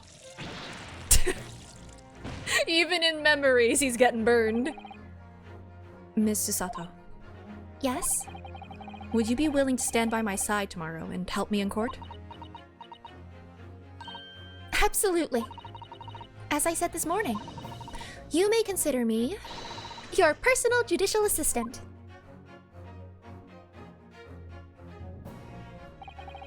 The shocking events of yesterday's trial still weigh heavily on my mind. But it's time to stop looking backwards. Kazuma believed in me. And Mr. Sholmes believes in me now too. So, it's time. Time that I learnt to believe in myself. Soseki-sung has no one. He's all alone. So it's my job to help him, to fight his corner. Tomorrow, in the courtroom, with all the strength I can muster. Is that an informal proposal? Probably not. Because if Cosmo was here... Crying. Cosmo! Alrighty. So... Okay, that does answer my question. Episode 5 is not the trial. The trial, this is just a very long case, actually. Back we are. The Old Bailey. Defendant's antechamber. Well, never expected this. Who would have thought we'd be back here again so soon? The jury's gonna vote guilty. No, you're giving them too much credit. They're gonna say guilty in like a minute. They're not even gonna listen. They're gonna look at him and be like, oh no, a Nipponese! And then just, you know, because of racism, we'll say that he's guilty. We are on a study tour of Great Britain, with the intention of learning the country's legal practices. In order to research the latest court procedures here, we need as much court experience as possible. Well, yeah, I suppose that's true, but... For the person in the dock, it may well be their one and only time in court, and it could be life-changing. Your Honor. Anime. Oh no, a savage! Oh my! Actually, I need to go to the bathroom very quickly. I have hydrated too much. I'll be right back.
Yeah, I changed the staring into the soul thing.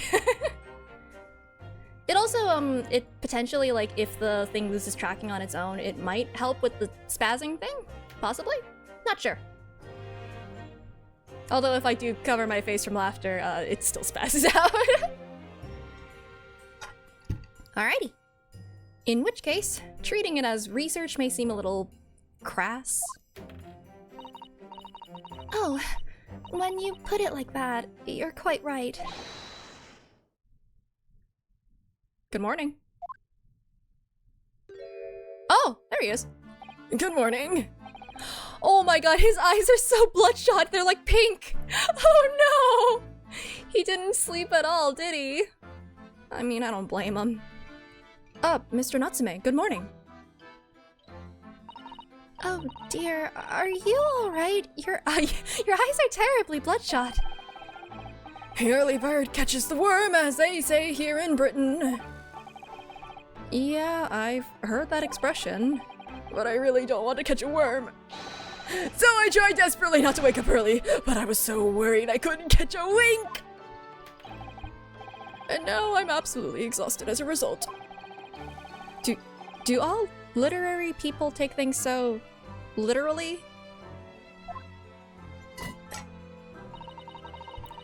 Thank you for putting your faith in us today, Mr. Natsume. Is he putting his faith in us? I don't think he has much faith to spare. I wish I had 9 lives. My whole future hangs in the balance. I'm too terrified to tremble. Well, no, you're doing a good job of trembling, my guy. Really? Because I can feel tremors in the floor. I can't do this. I can't take it. Although, locum student Mr. Naruhodo Esquire. Yes? I caught a glimpse of the public gallery as I walked by the courtroom. It looked like the opening night of the opera. There were so many people. I had no idea my case was such a notorious affair here in London. Oh, neither did I. Do you know why that might be, Mrs. Sato? I'm sorry, Mr. Naruhodo, but I have no idea. Maybe it's because of foreigner, kind of like how, the first case had, like, the secret trial and all that, and it was also a really big deal politically. I don't know. So, that all-knowing look on your face is just coincidence then, is it? Don't hide the truth from me! It's because of the Reaper, isn't it? Lord Van Zeeks. Is that right, Mrs. Sato? I purchased as many different newspapers as I could find this morning, and yes, Lord Van Zeeks is on the front page of every one. I knew it. Sometime after the prosecutor was dubbed the Reaper of the Bailey, he stopped appearing in court, it seems. It's been several years now, in fact, until the day before yesterday. Yeah. Inspector Gregson told us something similar, didn't he?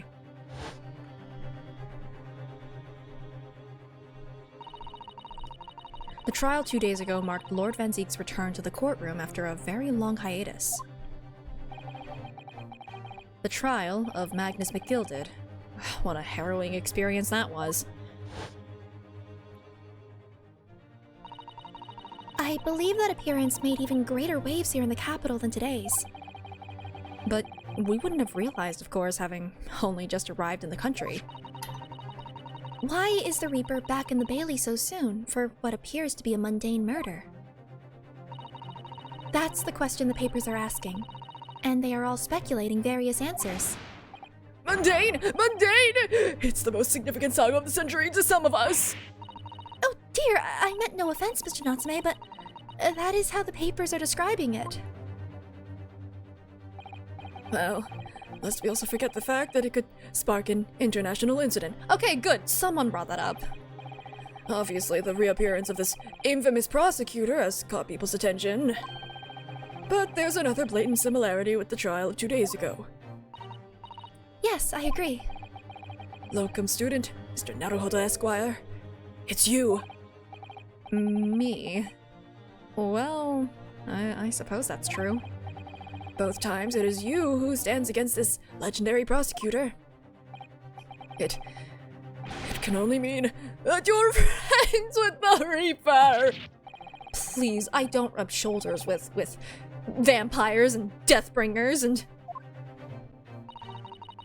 I'm afraid that there's really only one other explanation. It can only be another example, Mr. Naruhodo, of your uncommon bad luck. Thanks for that. Oh, this is just my luck. Why must I be represented by a man with such frail fortune? By the least lucky lawyer alive! Well, let's not forget that it was you, Mr. Natsume, who asked me to represent you. Yes, it's true that I'm just a student, new to London, with little in the way of experience or skills or luck. But I promise you this. I will fight your corner until the bitter end. And I will believe in you, Mr. Natsume. Oh, benevolent locum student, Mr. Naruhodo Esquire. You're not alone here with us, Mr. Natsume. Whatever happens, we will always be on your side. Oh, benevolent non-locum assistant Miss Mikotomo Esquires. I am in your debt forever. I shall never forget this great kindness for as long as I live. Mr. Natsume, counsel for the defense. The court session is about to begin. Kindly make your way into the courtroom at once. All right then, Mr. Natsume. It's time. Let's go. Yes!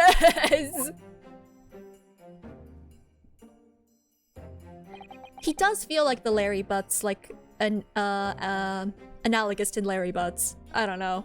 I think it's the crying. This is it. my second appearance in a British courtroom. And my second trial against the Reaper. Hope you're watching over me, Kazuma. Because this time, I won't let my faith waver. I'll believe in my client to the last. Just like you believed in me. I believe I can do this now. I'm ready for this fight.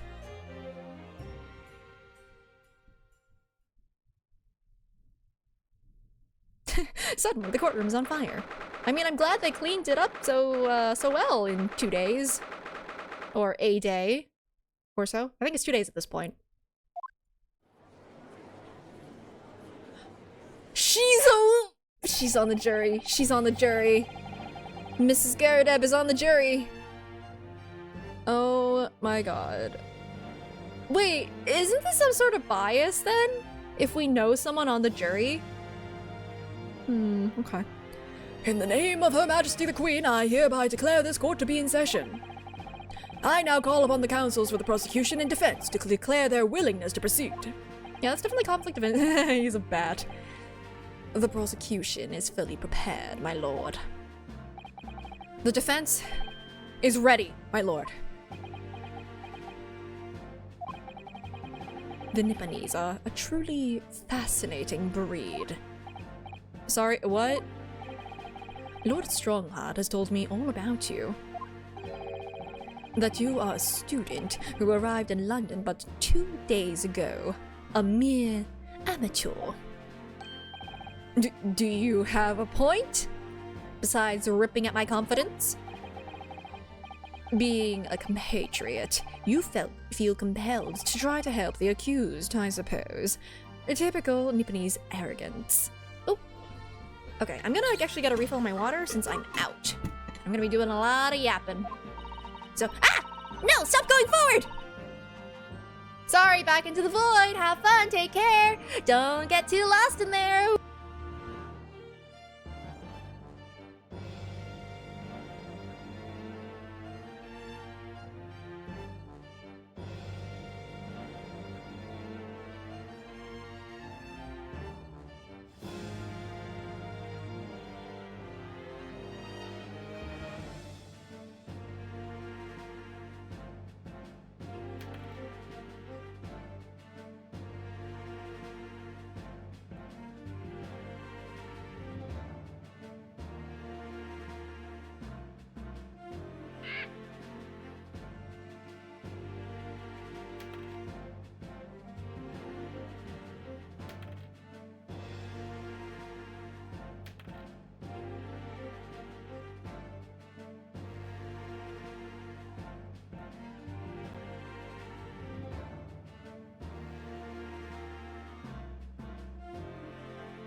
The Abyss is really cozy at this time of night.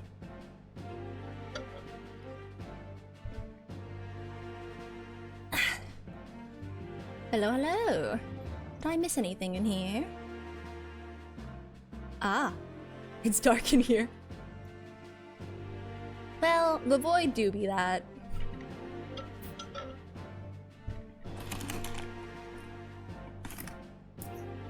I swear to you that that gacha is not rigged. It is genuinely 50-50. I don't know.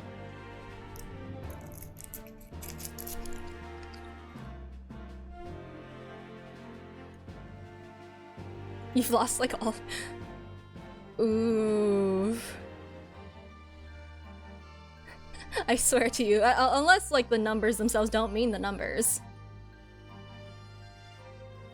but, Forgive me, but I do not believe arrogance is an appropriate description. oh, nice!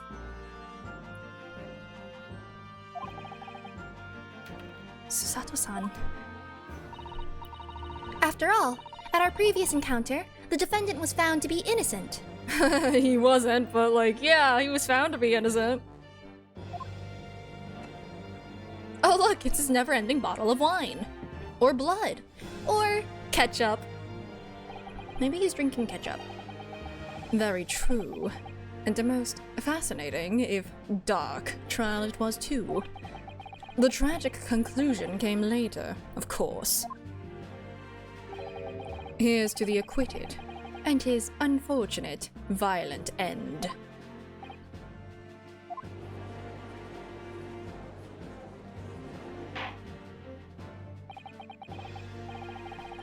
Thank you, counsels.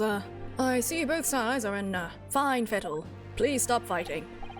Now, ladies and gentlemen of the jury, are you ready to carry out your duties here in court as impartial members of the public? Why is he back? Wait, this is the... Oh, no. This was a witness from the first case. This is not one of the jury members. What was it? You never know when you might be down on your luck, but I believe in fair play. Yeah, his name is Fairplay. For everyone. Well, I must warn you, I'm rather more ruthless than I appear. Oh, well, not me. What you see is what you get. I'm a peaceful, loving fellow. I'm afraid to say, I think it's quite possible that mustached foreigner did the You didn't see! Crap! Whatever. Come on, what are we waiting for? No doubt he did it anyway. Unbiased, impartial, most definitely. Sorry. Didn't quite catch that. Very well, let us proceed. Your opening statement, if you please, Lord Van Zeeks. Very recently, Great Britain signed an alliance with a rising power in the Far East. The accused in the dock today is a student from that same land, a certain Mr. Natsume Soseki. And while our country has extended this foreign student the warmest of welcomes, regrettably, the kindness has not been returned. In fact, this student is accused of a most sinister act. Oh, there it goes! Oh, man. Of plunging a knife into the back of an innocent woman who was doing nothing but walking down the street. A knife crime? I tell you from bitter experience, those are the worst bloody oath they are. It's okay, he has a regenerating pile of wine glasses too. Just look at the sallow complexion and short stature. He's one of those He's one of those dreadful Japanese! Oh good, racism in full swing, I see! Come on, let's get this over with. With me now, everyone. 1, 2, 3. Sorry. Didn't quite catch that. Pray, forgive the discourtesy of smashing my hallowed chalice here in this great chamber. Allow me to call the first witness to the stand. Oh, we're just gonna brush past the total non-biased opinions of these jury members? Sure, alright. Very well. Bailiff, lead the inspector in, please. Oh, is it gonna be, Inspector Siegel? It's Inspector Siegel! Your name and occupation, please. Yes, sir. Tobias Gregson, Detective Inspector at Scotland Yard. Would you please summarize the events of the case for the court, Inspector? The victim is thought to be a young woman in her 20s by the name of Olive Green. I beg your pardon, Inspector. Thought to be. Yes, having been stabbed in the back by her attacker's knife, the victim fell unconscious. That was 3 days ago now, and she's been comatose ever since. What? So they don't even know who she is for sure? Comatose, I see. But her life is not in danger. Fortunately for the Eastern student, the charge will not be murder. Pray elaborate on the details, Inspector. Sir, if I could ask everyone to look at this street map. Okay. Meerschaum Street, Briar Road, and Calabash Road. As I mentioned, the incident took place 3 days ago, at around 5 in the afternoon. It happened on the pavement, running alongside Briar Road, a wide thoroughfare for horse-drawn vehicles. I almost said carriages. It had not long since stopped snowing as the victim, Miss Green, was walking down the street. Out of the blue, she was approached from behind by the accused and stabbed in the back. Luckily, the young lady's life was spared, and she's currently being treated in one of the city's hospitals. But being unconscious as she is, we've been unable to take a statement from her, of course. This is the case file with everything we know about the victim so far. Thank you, Inspector. The court will accept the documents as evidence, if you please. Alrighty. Knife in her back and currently in the hospital, yet to regain consciousness. What of the weapon that was used? Sir, I have that here. It was removed from the victim's back. Ouch. That big thing is starting to make me scared to walk down the street now.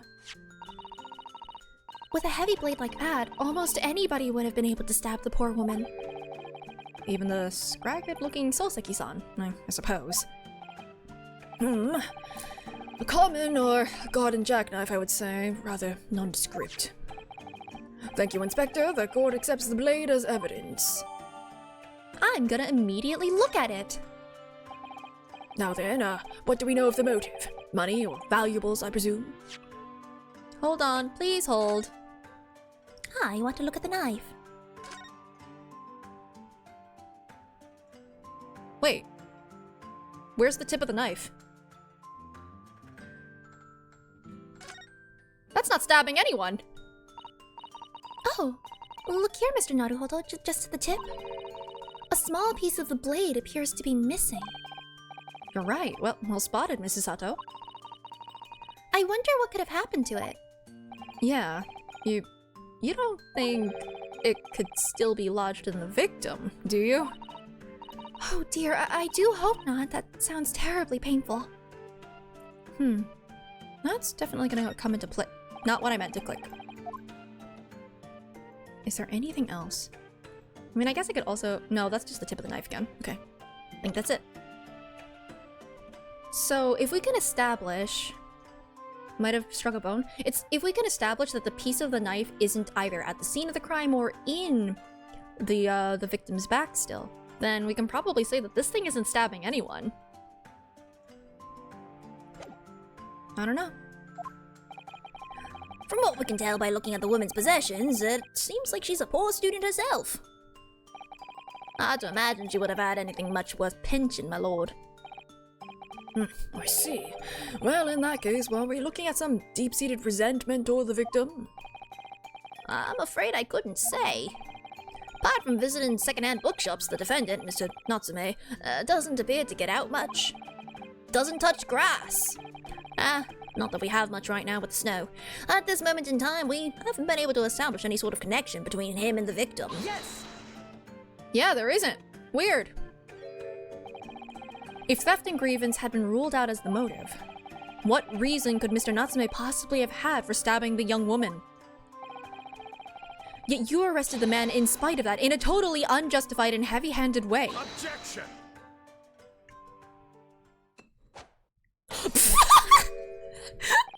I think you just killed someone with that. That went into the stands. Oh man. I hope he pulls out another bottle later. That'd be funny. Pray forgive the discourtesy of flinging a freshly uncorked bottle into the public gallery. You just hear in the distance, Ow, my fucking head! but your words have soured its hallowed bouquet. For it is you, my learned friend, who is being heavy-handed here. What? Scotland Yard does not arrest people without good cause. That should be beyond question.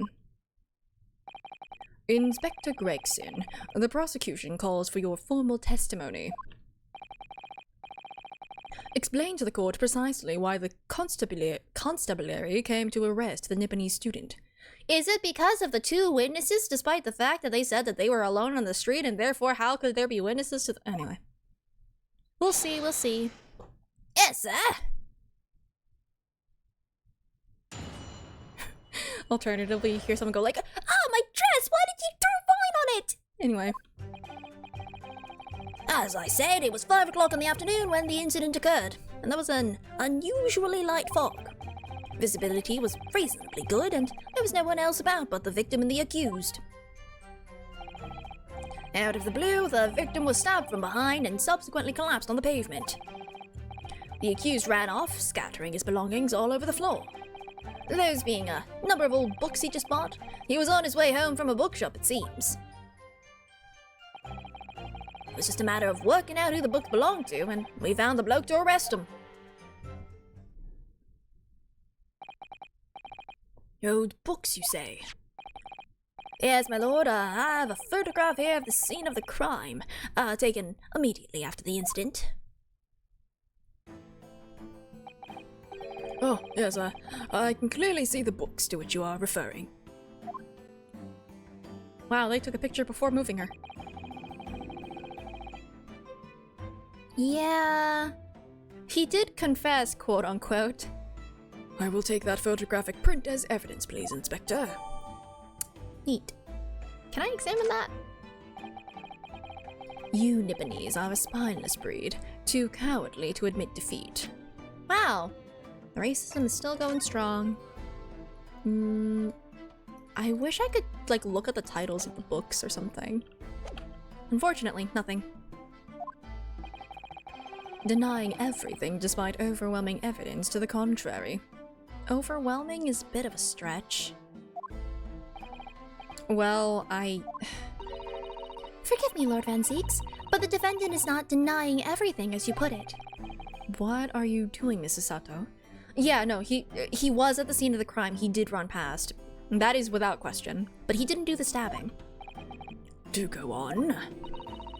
Mr. Natsume has admitted to playing some part in the incident. Isn't that right, Mr. Naruhodo? Well, now you mention it.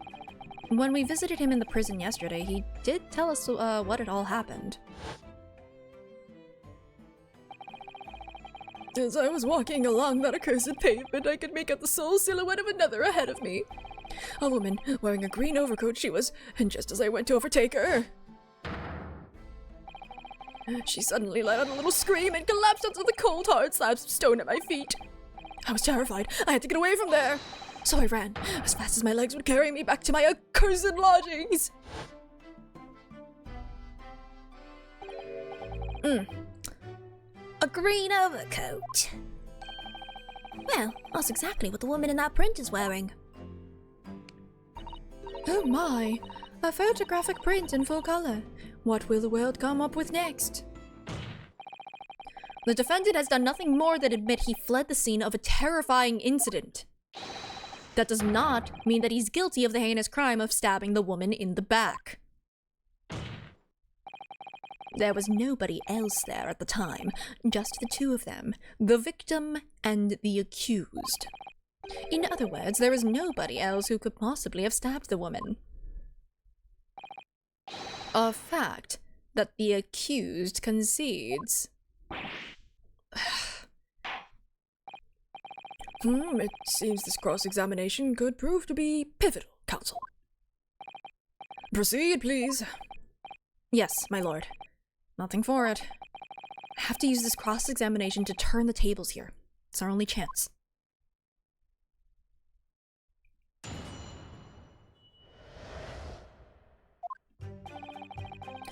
Okay. Time to press everything! Light fog, you say? Well, light for London. You can see the opposite side of the street for once. Not much farther, though. That's light, is it? Around these parts, yes. Not something I'd expect a Japanese fella like yourself to know, of course. Yep, full swing of it. I've read that London is famous for its fog. But in my country, people usually imagine that gives the city a rather beautiful appearance. I imagine that's what happens when you don't have fog 24/7. How quaint. Well, it's not something us Londoners tend to romanticize, as I expect you can appreciate. I see. At this time of year, the fog causes a large number of accidents, especially when it's heavy. Sometimes you can't even see your own hand at the end of your arm. Indeed. The other day I was very nearly trampled by horses before I could see the carriage they were pulling. Oh, Sasato-san and I should definitely remember to stop, look, and listen. However, on the day that concerns us, the fog was somewhat lighter than usual. A fact no doubt lamented by the accused.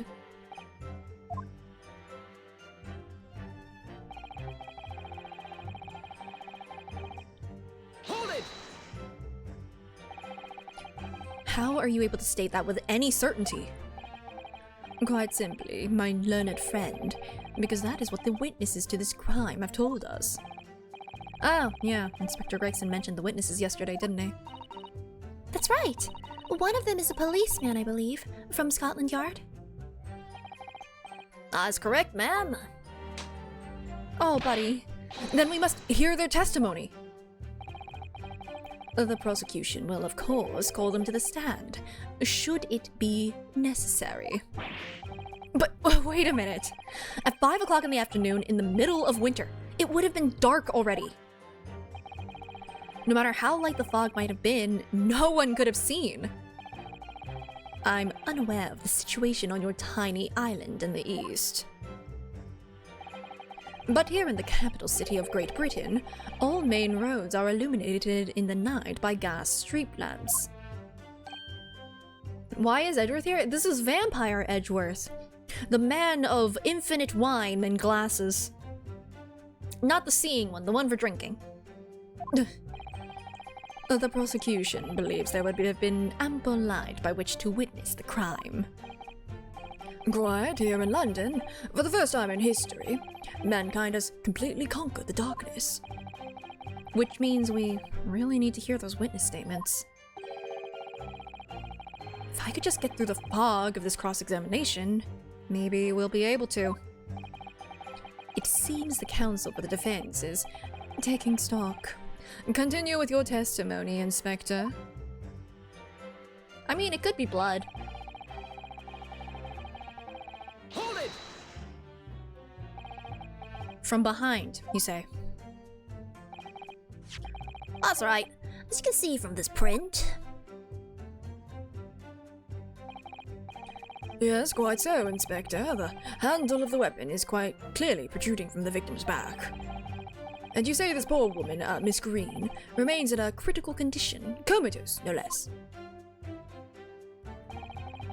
I'm afraid so, my lord, yes. She's being treated at Bart's. I was hopeful that she'd come round before the trial started so I could take a statement, but it wasn't to be.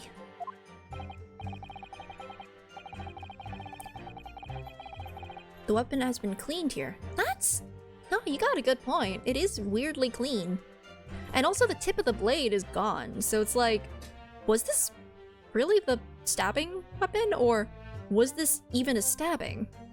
It's a little weird. Yes, that is indeed a pity. It would have been most illuminating to hear the victim's own account of events. Luck is on your client's side, it seems. On the contrary, my client has been exceedingly unlucky. Your force of tone is seriously undermined by those disturbingly wide eyes, I'm afraid. Oh. Fun flavor text, but nothing... Hold it! Mr. Natsume's belongings, I think you'll find it's all there in the photographic print of the crime scene. Yes, the 3 books on the floor. That's right, my lord. Second-hand books they were. Irreparably damaged after falling in the snow, of course. the accused could have easily have carried all 3 books in one hand. Which means his other hand would have been free to wield a knife, for example. He's very clever, isn't he? What do you mean? He's made it extremely hard for you to assert that Mr. Natsume had his hands full with those books. He's managed to close the one avenue of escape we might have had before we even knew it was there. You mean to say that the defendant was holding his belongings as he thrust the knife into the woman's back? That must be what happened, my lord, yeah.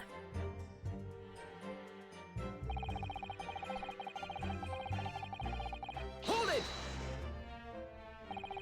The defendant apparently visits a secondhand bookshop on a daily basis. Yeah, so I understand. Shop full of old English literature. I commend the accused on the lofty subject matter of his scholarly attention. The bloke's room was stacked floor to ceiling with those musty old books. Can you tell us more about the bookshop in question, please, Inspector? Well, if I must, I'll have to ask you to look at the street map again, I'm afraid. Okay. The closest second-hand bookshop to the accused lodgings is this place here, Bourbon Books. Little place on the corner of Briar Road and Meerschaum Street. Meerschaum. As it happens, the accused is currently living in lodgings on the other side of Briar Road at the opposite end. Which means it doesn't take a genius to work out the route he would have taken home. Something like this. Okay.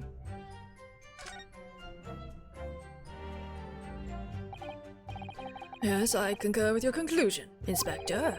The defendant would certainly have passed the scene of the crime on his way home from that particular shop.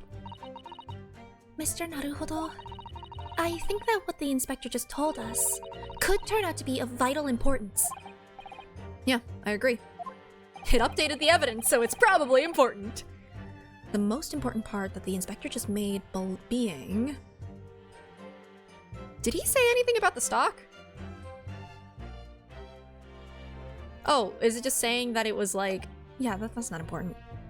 Probably the location, the name? Wait, hold on.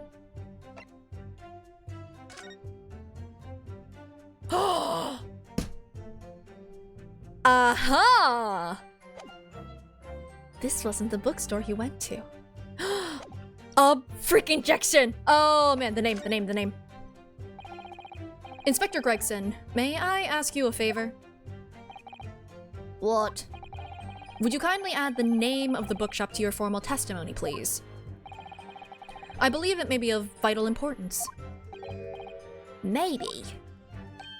Oh, well, you know, I mean, yes, it could be a very important clue. Very well, not that I can see it being of any great significance. But please, revise your testimony accordingly, Inspector. Found it. Yes, sir, my lord. Whatever you say. Could the man be any more sardonic?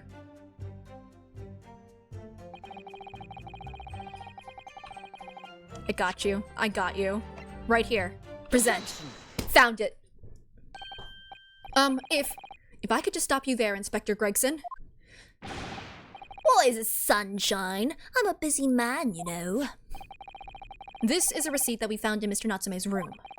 It was issued on the day of the incident, and details the purchase of 3 second-hand books. And you found that in the accused's room, did you? Yes, but the point is not where the receipt was found, but the name of the shop printed on it. Go on.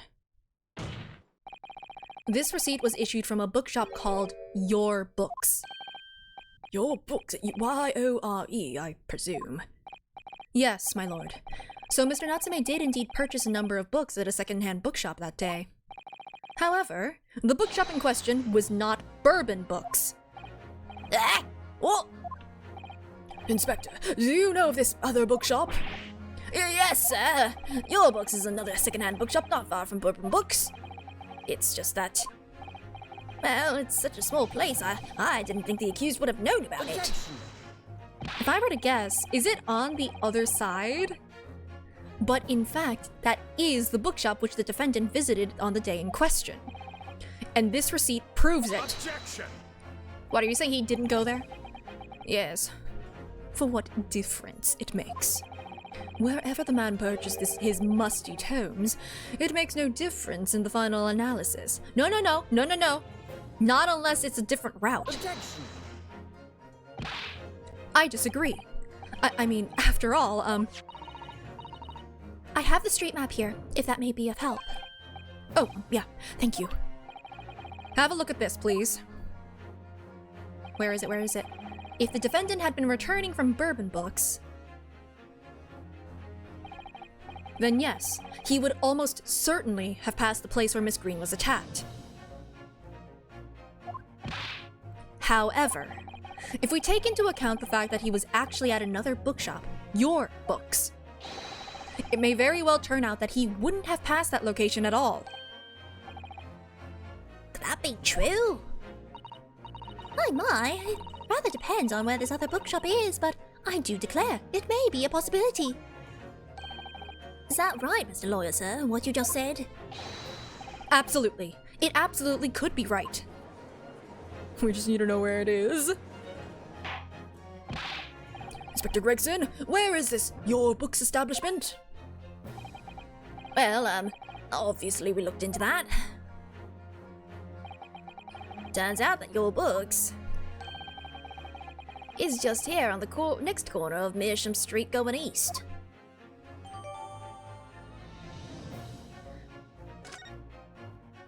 Okay, so it could have been that he went either way.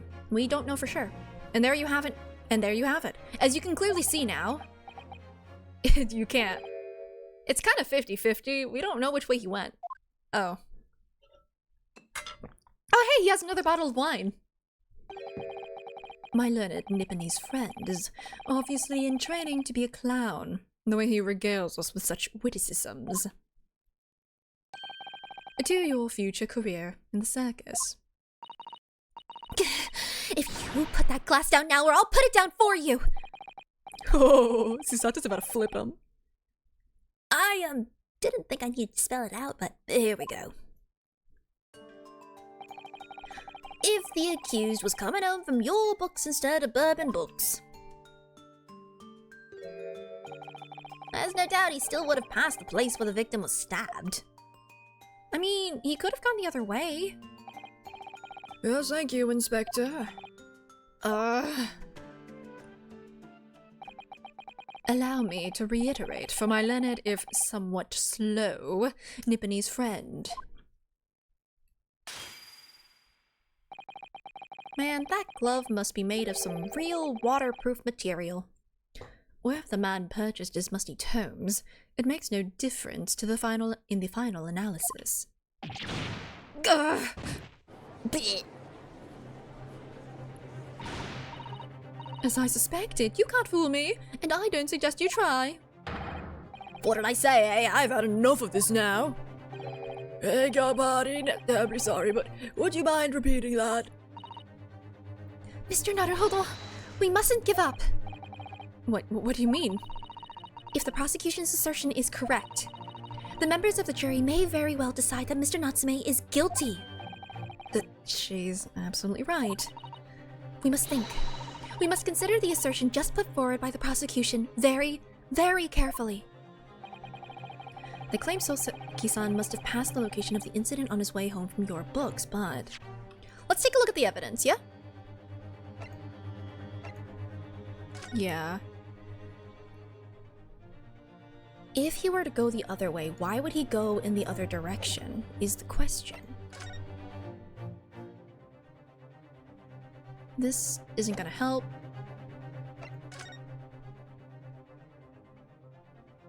Early beat.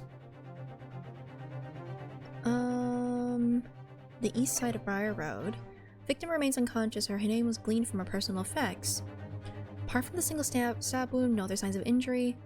The assailant was seen running away by the reporting officer and was successfully... Okay, that's not helpful here.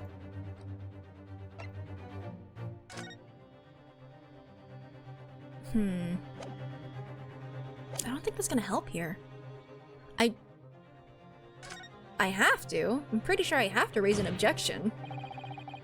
The assertion just made by the prosecution is fundamentally flawed. Is it? Explain yourself, counsel. Yes, my lord. You can see what I mean on this map. When returning from your books to his lodgings, Mr. Natsume could have followed the route suggested by the prosecution.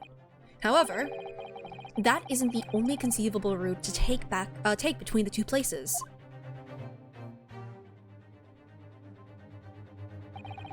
If the defendant used these streets, look what happens. He arrives back at his lodgings without passing the location where the victim was attacked. Objection! Talking back to a clown is a fool's errand, of course.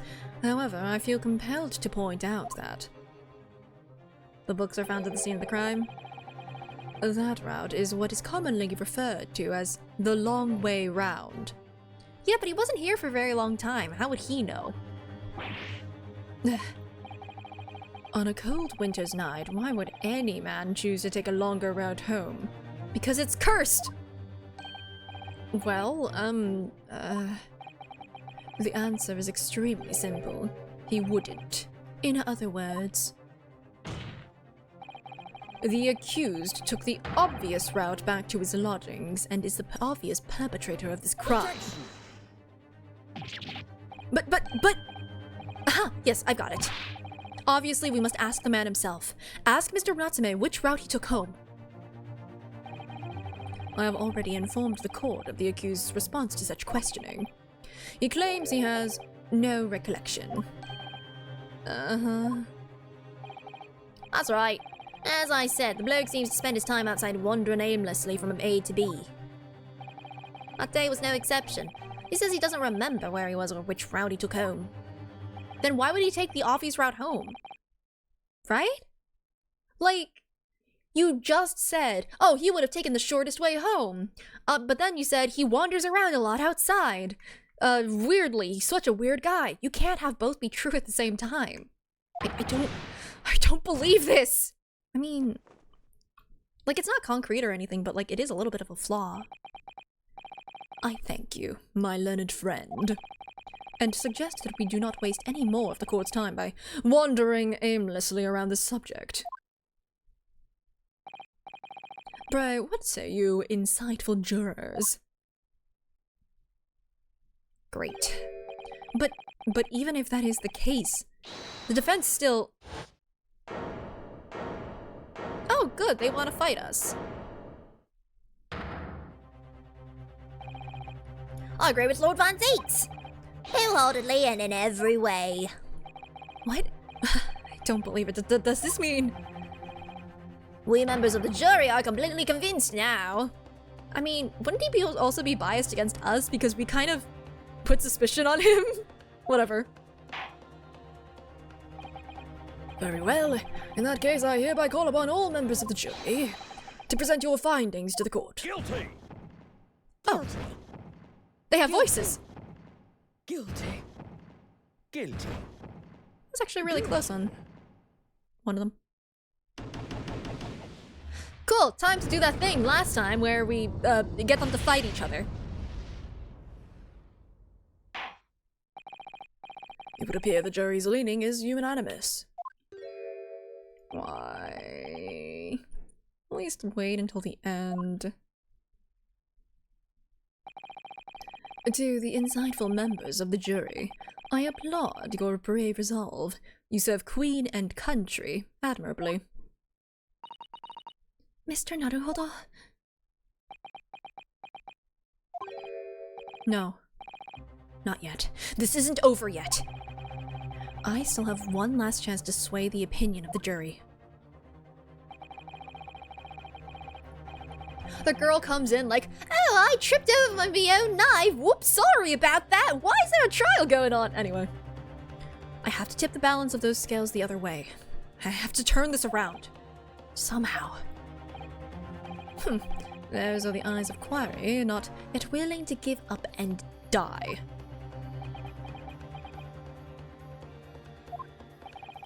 So I presume you intend to wield your rights again in this trial. Rights of the defense written into antiquated British law that should have been buried long ago. Call it antiquated if you will. But it's the defense's prerogative to carry out a summation examination if it so chooses. Very well, counsel. In accordance with the letter of the law, we shall proceed with a summation examination. Are the members of the jury ready, Mr. Foreman? Of course we're ready. I'm all too familiar with that Nipponese whippersnapper and his uncle's refusal to throw in his alley. You're biased! You admitted to being biased! Very well then. Ladies and gentlemen of the jury, you will each explain on what grounds you have determined the defendant to be guilty.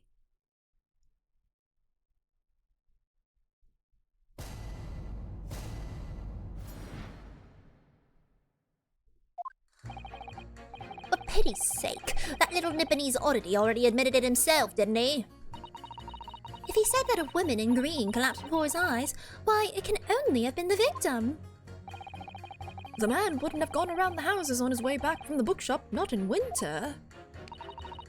So the poor woman was attacked from behind, was she? How dreadful. I really don't care. Can't we just wrap this up now? Got work to be doing. Your books, yes. Nice shop, that. But bourbon books, no, not worth a visit. That had nothing to do with anything. Why did you vote guilty? With only minor exceptions, the reasons for finding the defendant guilty are all too clear. When the stabbing occurred, the only two people at the scene were the victim and the accused. And the accused himself has admitted to seeing the victim in her green overcoat sink to the ground before his eyes. Furthermore, we have heard from the inspector that the defendant then fled the scene. I must say, I would have ample grounds to convict this man already. Oh dear, even the judge appears convinced of Mr. Natsume's guilt now. Why did he have to run away like that? And how are we supposed to believe in some phantom attacker that nobody could see? It's called throwing a knife. Good accuracy. This is impossible. How can I possibly make a case for the defense? Mr. Naruhodo, this is no time for grumbling. If we want to force the trial to continue. Yeah, I know. I have to turn the tide. I must make the jurors change their minds. Well, 4 of them, at least. What direction? Well, she was... stabbed from the back. Might have been face to face, that's true. If we could prove that he took the other way home, then that would be true. Exactly. We have no choice but to forge forward. Forge ahead. You have the floor, counsel. Begin your summation examination. Yes, my lord. Plop. Just need to keep this trial going somehow. Whatever it takes. Come on, Ryunosuke. You can do it.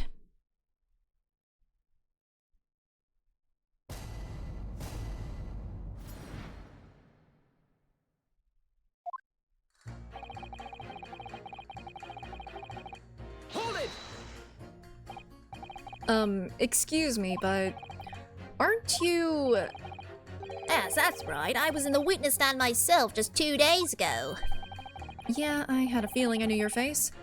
Or the side of it, anyway. If I remember correctly, you're a banker, aren't you? That's right. After the gold rush down under, I came back to London to work. It was all going swimmingly until you'd started fossicking around.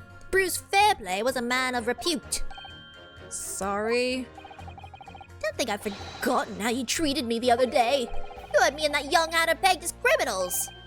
Oh, well, you know, water under the bridge. You have to be impartial. And there's all sorts of rumors buzzing around, and the police have been badgering me non-stop. If I could turn back the clock. Well, anyway, I don't know about the Hatter, but at least I'm in the clear now. And free to make up my own mind about who's guilty and who isn't. Huh? Thank goodness. Alright, maybe I might struggle to change this man's mind, given our awkward history. Oh dear. I wonder what's become of Mr. First now.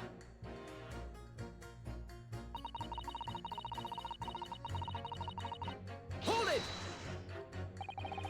You're right that at the time of the incident, the defendant admits to having seen someone wearing a green overcoat walking ahead of him. Quite. That's precisely my point. Clearly that someone wearing green was the victim. And clearly that funny little Nipponese man with the disturbing mustache is the culprit. But let us not forget, madam, the defendant vehemently denies attacking the woman. Why, of course he does. If he admits to stabbing her, his life is over. The man is obviously a liver-faced coward, honestly, claiming the woman simply collapsed before his eyes. But if that's a lie as you're suggesting, do you not think he would have concocted something more credible? I really couldn't say. After all, you are foreign. Who's to say what goes through your funny little minds? I can tell you what's going through my funny little mind right now, but you wouldn't like it. I do declare the man has already made the admission. He himself has stated that there was nobody else around. Surely the conclusion is obvious. No one else could possibly have committed this awful crime. If no one else could have done it, the accused must be the man. Really, it couldn't be more simple. Your argument is compelling in its simplicity, I must admit. And why? You are too kind, my lord. That went well. For her.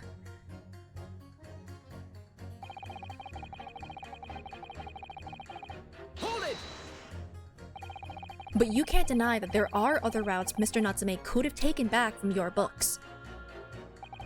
Oh, yes. Like you drew on the map, you mean? What was it? Calabash Road or something? Precisely. But it seems to me that what counts is whether the little Japanese fellow actually went that way or not. Well, yes, that's true. And at the moment, there's no proof that shows he did, is there? And there's no proof that he didn't! But, well, yes, that's true as well. And as I understand it, the accused himself doesn't remember which way he went, does he? Well, yes, that's annoyingly true. Winter nights are dark and cold, so, way I see it, you'd want to get home as quickly as possible. Well, yes. Why is all this true? So really, the only thing that makes sense is that he went home along Briar Road. I'm supposed to be convincing you here. I have given it a lot of thought, you know. I didn't just make up my mind on a whim that he did it. I mean, if there was some logical reason why he might have gone the Calabash Roadway, it'd be different. This guy seems actually really reasonable. I kind of like this juror. I'd be happy to reconsider my position in that case. Honest, I would. A reason why Soseki-san might have taken the longer way home. Yes, a good reason. I don't imagine you'll be able to sway this young man's opinion without one. You. Hold it!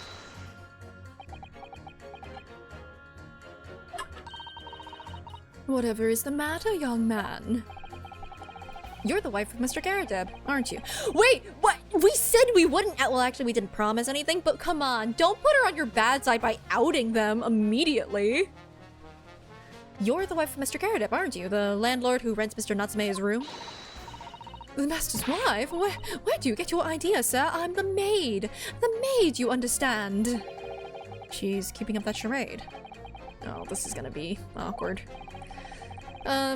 Why didn't you mention this yesterday? That you'd been selected for the jury in this trial, I mean. Well, I was told not to mention it to anyone until the day of the trial, you see. It was in the letter I received. The instructions were very clear, so I'm afraid I had no choice. No choice. I see. Anyway, Mr. Natsume, the defendant, takes lodging in your master's house, doesn't he? Yes, that's right. Although he's only been in a little over a week now. And in that time, surely you must have taken stock of his character. Does Mr. Natsume look like the kind of man who would commit a crime such as this? She does think that, though. Oh my goodness me, yes. He's just the sort. What? Spending all his time in that dark and dingy room sporting that unscrupulous mustache. The man never speaks, and don't get me started on his shifty eyes. All the neighbors are talking about him. I've heard them, you know. People think he must be building a bomb in there or something. Oh dear, poor Mr. Natsume. How could people say such things about him? He's just a harmless bookworm. Nothing more. Well, you just called him a worm, so... Anyway, I'd better be careful about inviting this maid to speak. She's said enough damning things already.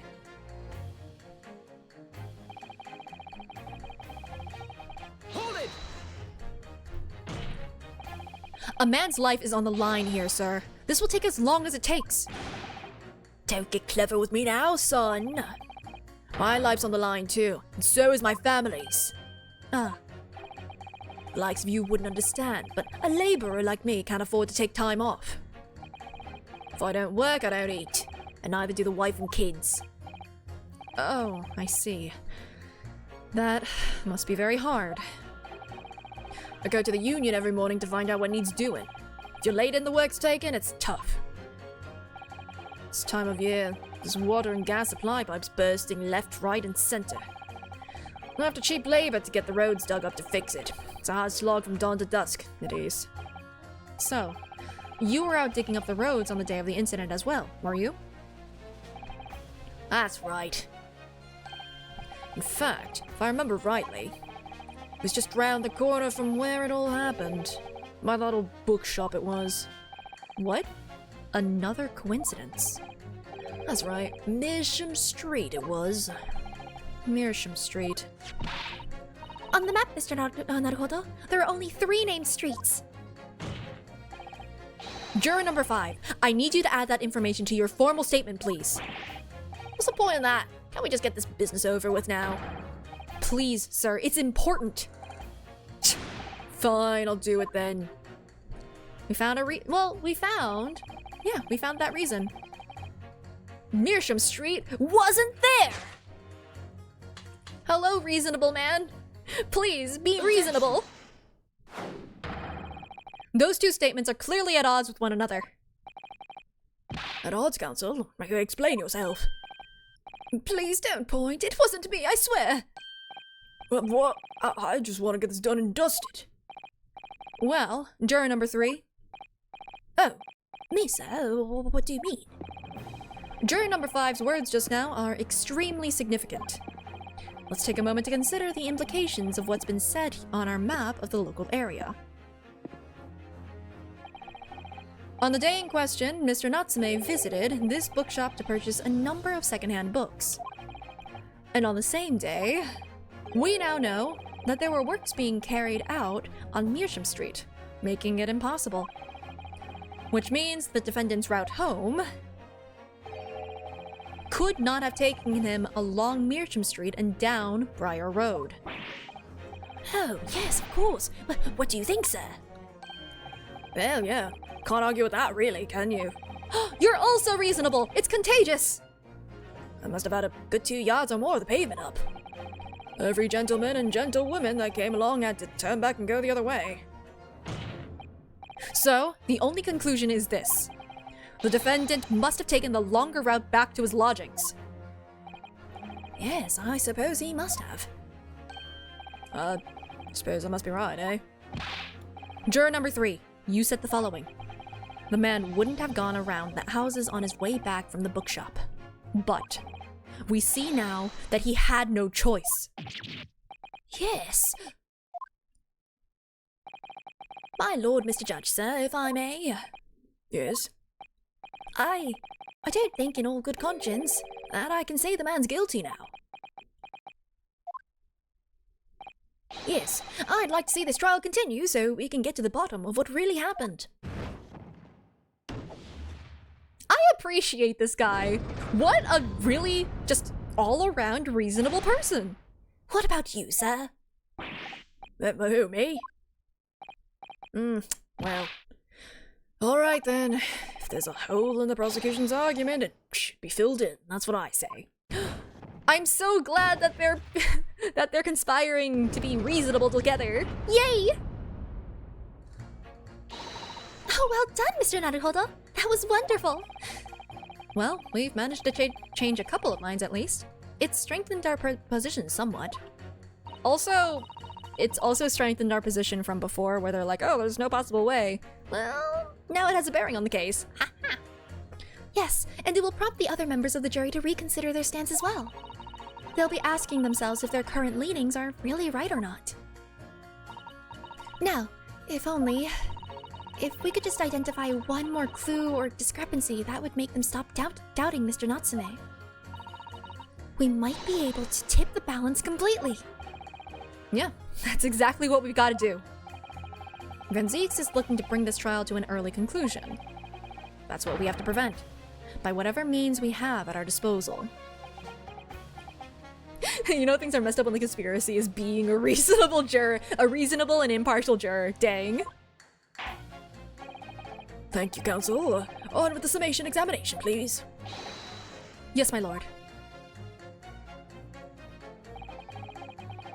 Yay! We appreciate you. Okay, let's go to the last guy. Hold it! Sorry. Fold it, you say? Fold what? No. What I said was hold it. What I wanted to ask was, do you visit your books often? I like the old books they have in there, yes. I enjoy reading them over a nice cup of old tea. Old? That's my daily routine, you see. Same thing every day, including the day you're all talking about. And at what time did you visit your books on the day in question? If he says 5 o'clock... Well, I was picking out books in there all afternoon, and it would have been just before— Oh my god! Is this man a witness? Oh, wait! He's the green overcoat! He's the green overcoat. Wow, I'm glad that he doesn't change his style of dress at all. Amazing. That's my daily routine, you see. Same thing every day, including the day you're all talking about. Just before 5, you say? Exactly when the victim was attacked. Are you sure about the time? Ah, yes, no mistake there. I remember it well. I'm not about to forget that day in a hurry. Not after the dreadful time I had. What do you mean? I was walking down Calabash Road when I slipped on the ice and donked my head. Oh, okay. Okay. It's always worse after the snow stopped falling. That's when it's most slippery. Knocked myself clean out, I did. I really thought my number was up. Okay, here's the question then. Clearly what happened was Natsume Soseki, walking down Calabash Road, saw this man walking in front of him, slip on the ice, knock himself out, got scared, ran off. But the question then is, how did his books end up at the scene of the crime? I assume he was framed, but we need to find a way to prove that. That's the next point of thing. And I'm sure that's gonna be the next thing they narrow it down onto, because, well, how would it have been there? Wait a minute. Let me get this straight. This happened on Calabash Road. That's alright, I live in Cornpipe, you see. Heading down Calabash Road is the quickest way for me to get back from your books. Juror number 6, I must insist that you add that information to your formal statement. It may very well be extremely significant. Sorry. Extremely sick. No, I'm quite alright now.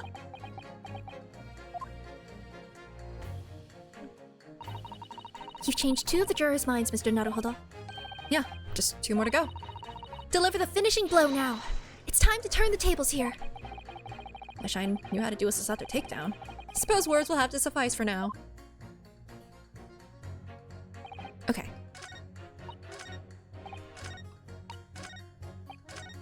You!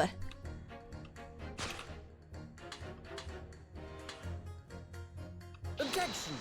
There we go. Those 2 statements clearly show a flaw in the juror's reasoning.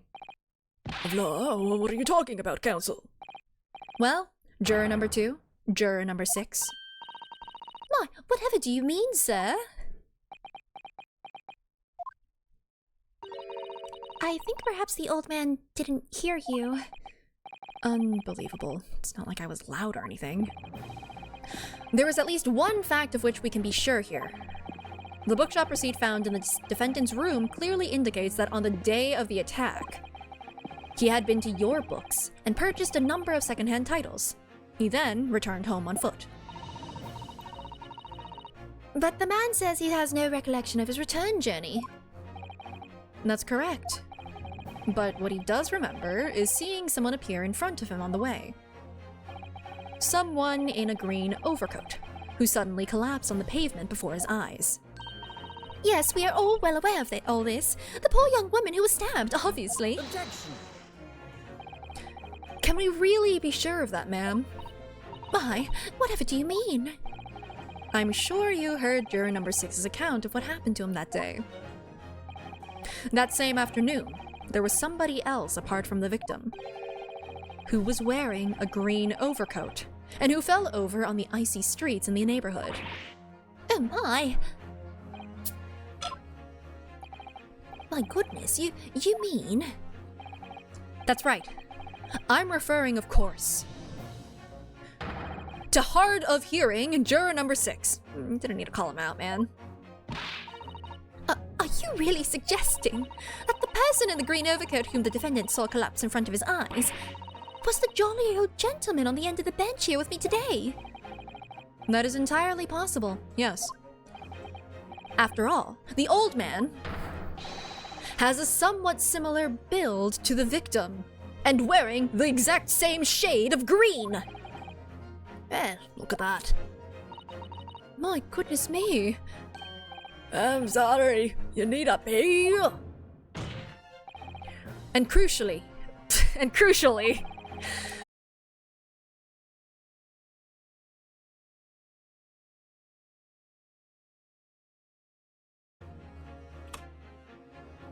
alrighty. Should be back. Hopefully didn't go too far ahead. Where did it cut off? It can't have been after you need a pee, right? That can't have been where blippy, blipped. Please don't tell me that's where it stopped. Crucially, oh, it's when I accidentally did the wrong accent. Okay, perfect. We know precisely where the old man in the green overcoat fell. And crucially, On Calabash Road. we're green. Oh, shoot, it was not the same for everybody. That's funny. Therefore, if the person who Mr. Natsume saw collapsing in front of him was in fact juror number 6, it means the defendant must have taken the long route back to his lodgings. And if that's true, then clearly, the crime scene on Briar Road where the woman was stabbed was not on his way home. Oh my! You idiot old man, if you hadn't been so daft as to be roaming about there, we would have boxed this off hours ago. Wait, are you saying you wanted him to be convicted of something he didn't do? I hope not. And really, what were you thinking wearing such a befuddling coat? What did you say to me? Is it a crime for the elderly to walk the streets these days, huh? Is it a crime to slip over on the ice? Is it a crime to keep up with the latest styles and wear a beautiful green overcoat, is it? Yeah, it's really not. Juror number 5 just wants to be able to feed his family, and I respect that. My lord, I do hope it won't cause any inconvenience, but... You'd like to change your leaning, I presume. I do declare that I would. I should like to call for a verdict of not guilty. Thank you. I would too. What? Is it a crime to change your mind, is it? Well... Kinda like this old man. There we go.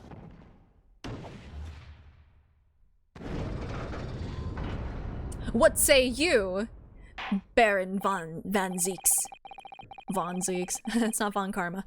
Well, that summation examination has concluded with a rather large shift in opinion. The eyes, 2. The nose, 4. So the nose have it, not guilty, they say. Which means we no longer have a consensus among the members of the jury. The trial will continue. Objection! Why? Gonna throw it again? Are you gonna throw it? Are you gonna throw it? Do it, do it, do it, do it. Eat it, eat it. Fine. That works too. Could it seem churlish of me to drink from my hallowed chalice moments after raising an objection? Only to crush it in disgust.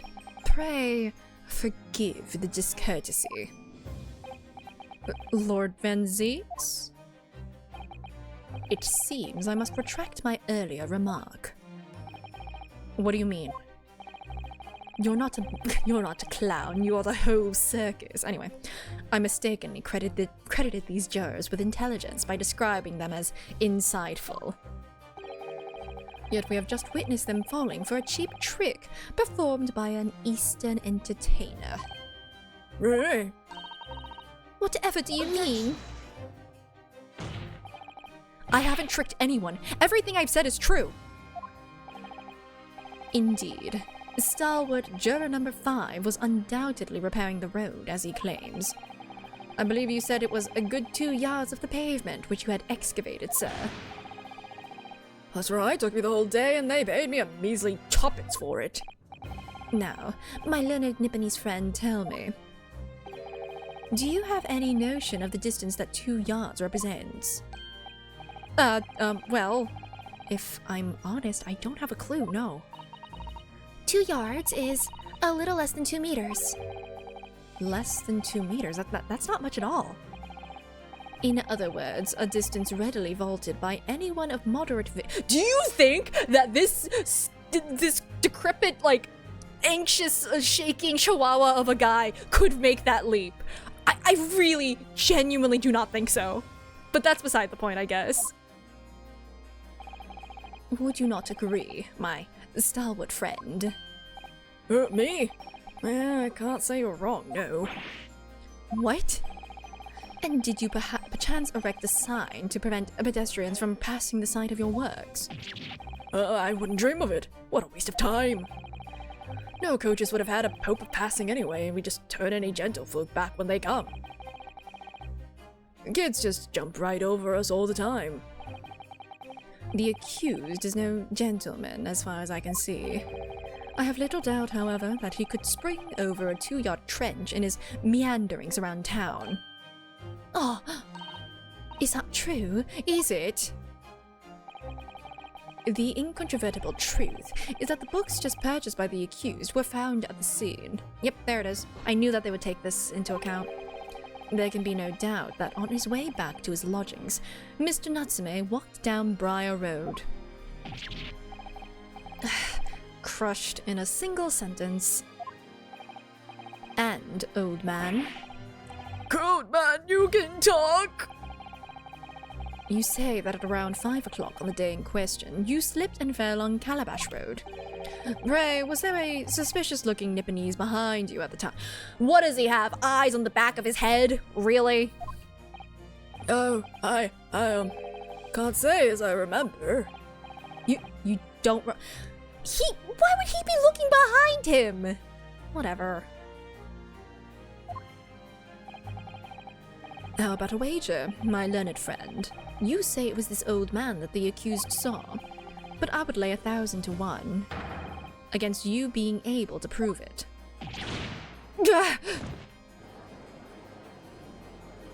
Don't flip back, don't flip back, don't flip back. Ora! Ora! Lord Van Zeeks, explain yourself! My lord, if you had such a trenchant argument up your sleeve, why in the world did you not proffer it during the summation examination? I wanted to give this young foreign student the sightseeing experience he no doubt came for. I wanted him to see for himself how the opinion of the jury is so readily swayed. But my hospitality has its limits, and they have been reached, I feel. He's testing us. Why? So, my learned friend, the day's sightseeing tour of London is now over. It does feel weird that why would he come out of retirement? Why would he have... Do you think that I wonder if this guy has to do with Kazuma's, like, goals that he wanted to achieve here. Like, because the system here is clearly also really flawed. And, like, I wonder if this is his way of trying to test us to see if we have the same, like, goals or, like, experience or, like, ability. You know? I wonder if they were pen pals. Anyway.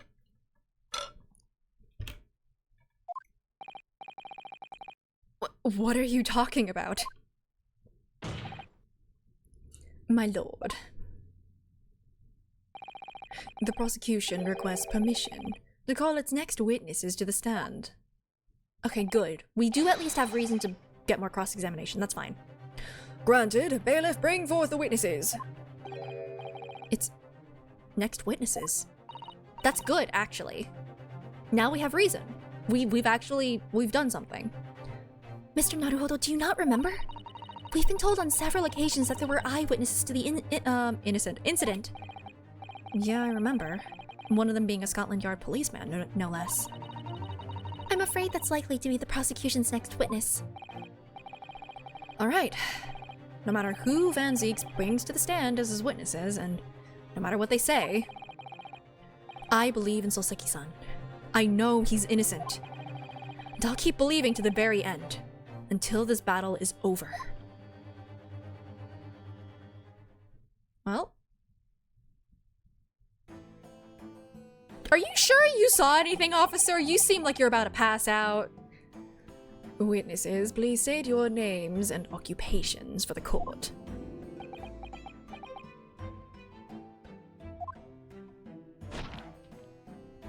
Are they related?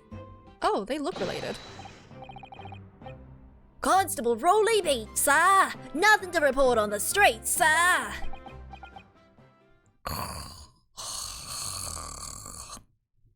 Oh, there he goes. And I'm Mrs. Beat. Patricia's my name. I'm proud to say I'm this young town hero's wife. Oh, they are related. Relationship, anyway.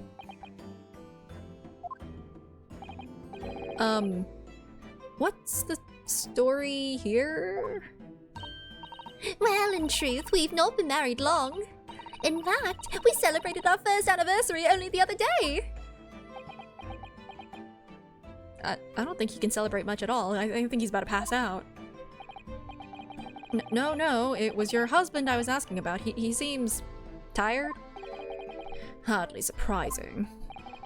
Whilst being an honorable occupation, patrolling the beat is the most demanding work in the world. Oh, really?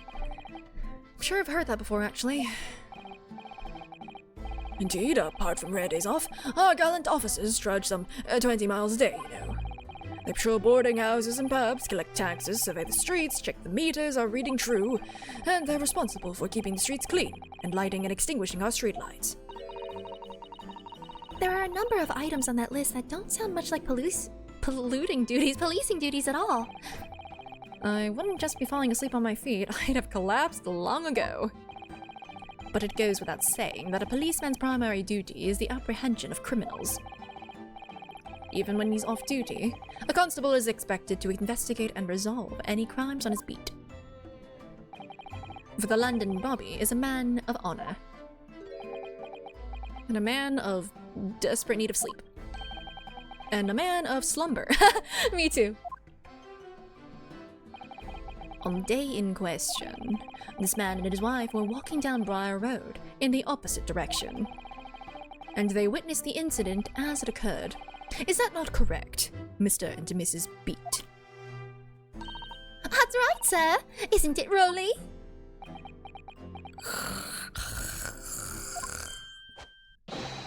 Constable Rolly Beat, sir! Nothing to report on the streets, sir! What a great witness he is going to be. Yeah, can we get him some tea or coffee? Very good. I'd like to hear your formal testimonies now, please. You will tell the court exactly what you saw on the afternoon of the incident. Yes, sir! Nothing to... Oh, goodbye. He's gone. Okay, I think this is a pretty good spot to stop for today. So, Yeah. I also don't want to keep going because, like, I think my voice is also going a little bit as well. I'm gonna be drinking copious amounts of water. To be continued. Perhaps we'll finish case 4. Maybe it'll be even longer. Hada hada. You know, her. Let's see. Who do I go raid while I have 40 seconds before ads start happening?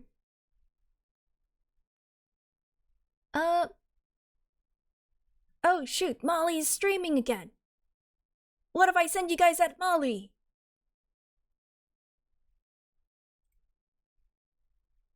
I think I will just because I'm also really short on time. So, doing it again. But yeah, thank you guys for hanging out.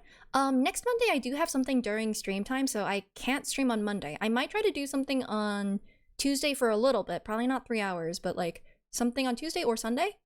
And it's probably not going to be this just because it's not usual hours, so I don't want to like, you know, I've got a schedule set up. I don't want to like juke somebody. I'll be doing something else most likely. And I already have an idea. Too many people have Yeah, it's always the airport. It's the raccoons at the airport, actually.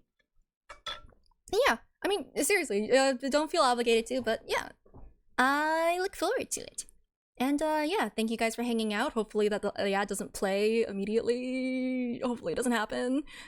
Have a great weekend. I'll be back soon-ish. I'll try to figure out that schedule. And yeah, if I don't end up doing something, it'll be Wednesday for sure. But ending screen? Shoot, you're right. And an ad's gonna play immediately and it's gonna suck. Anyway. Alrighty. Weird that the ad's not playing. But yeah. Have a good night, have a good weekend. Bye-bye. Take care. Johnny. I will find another crow pun for that. Oh no!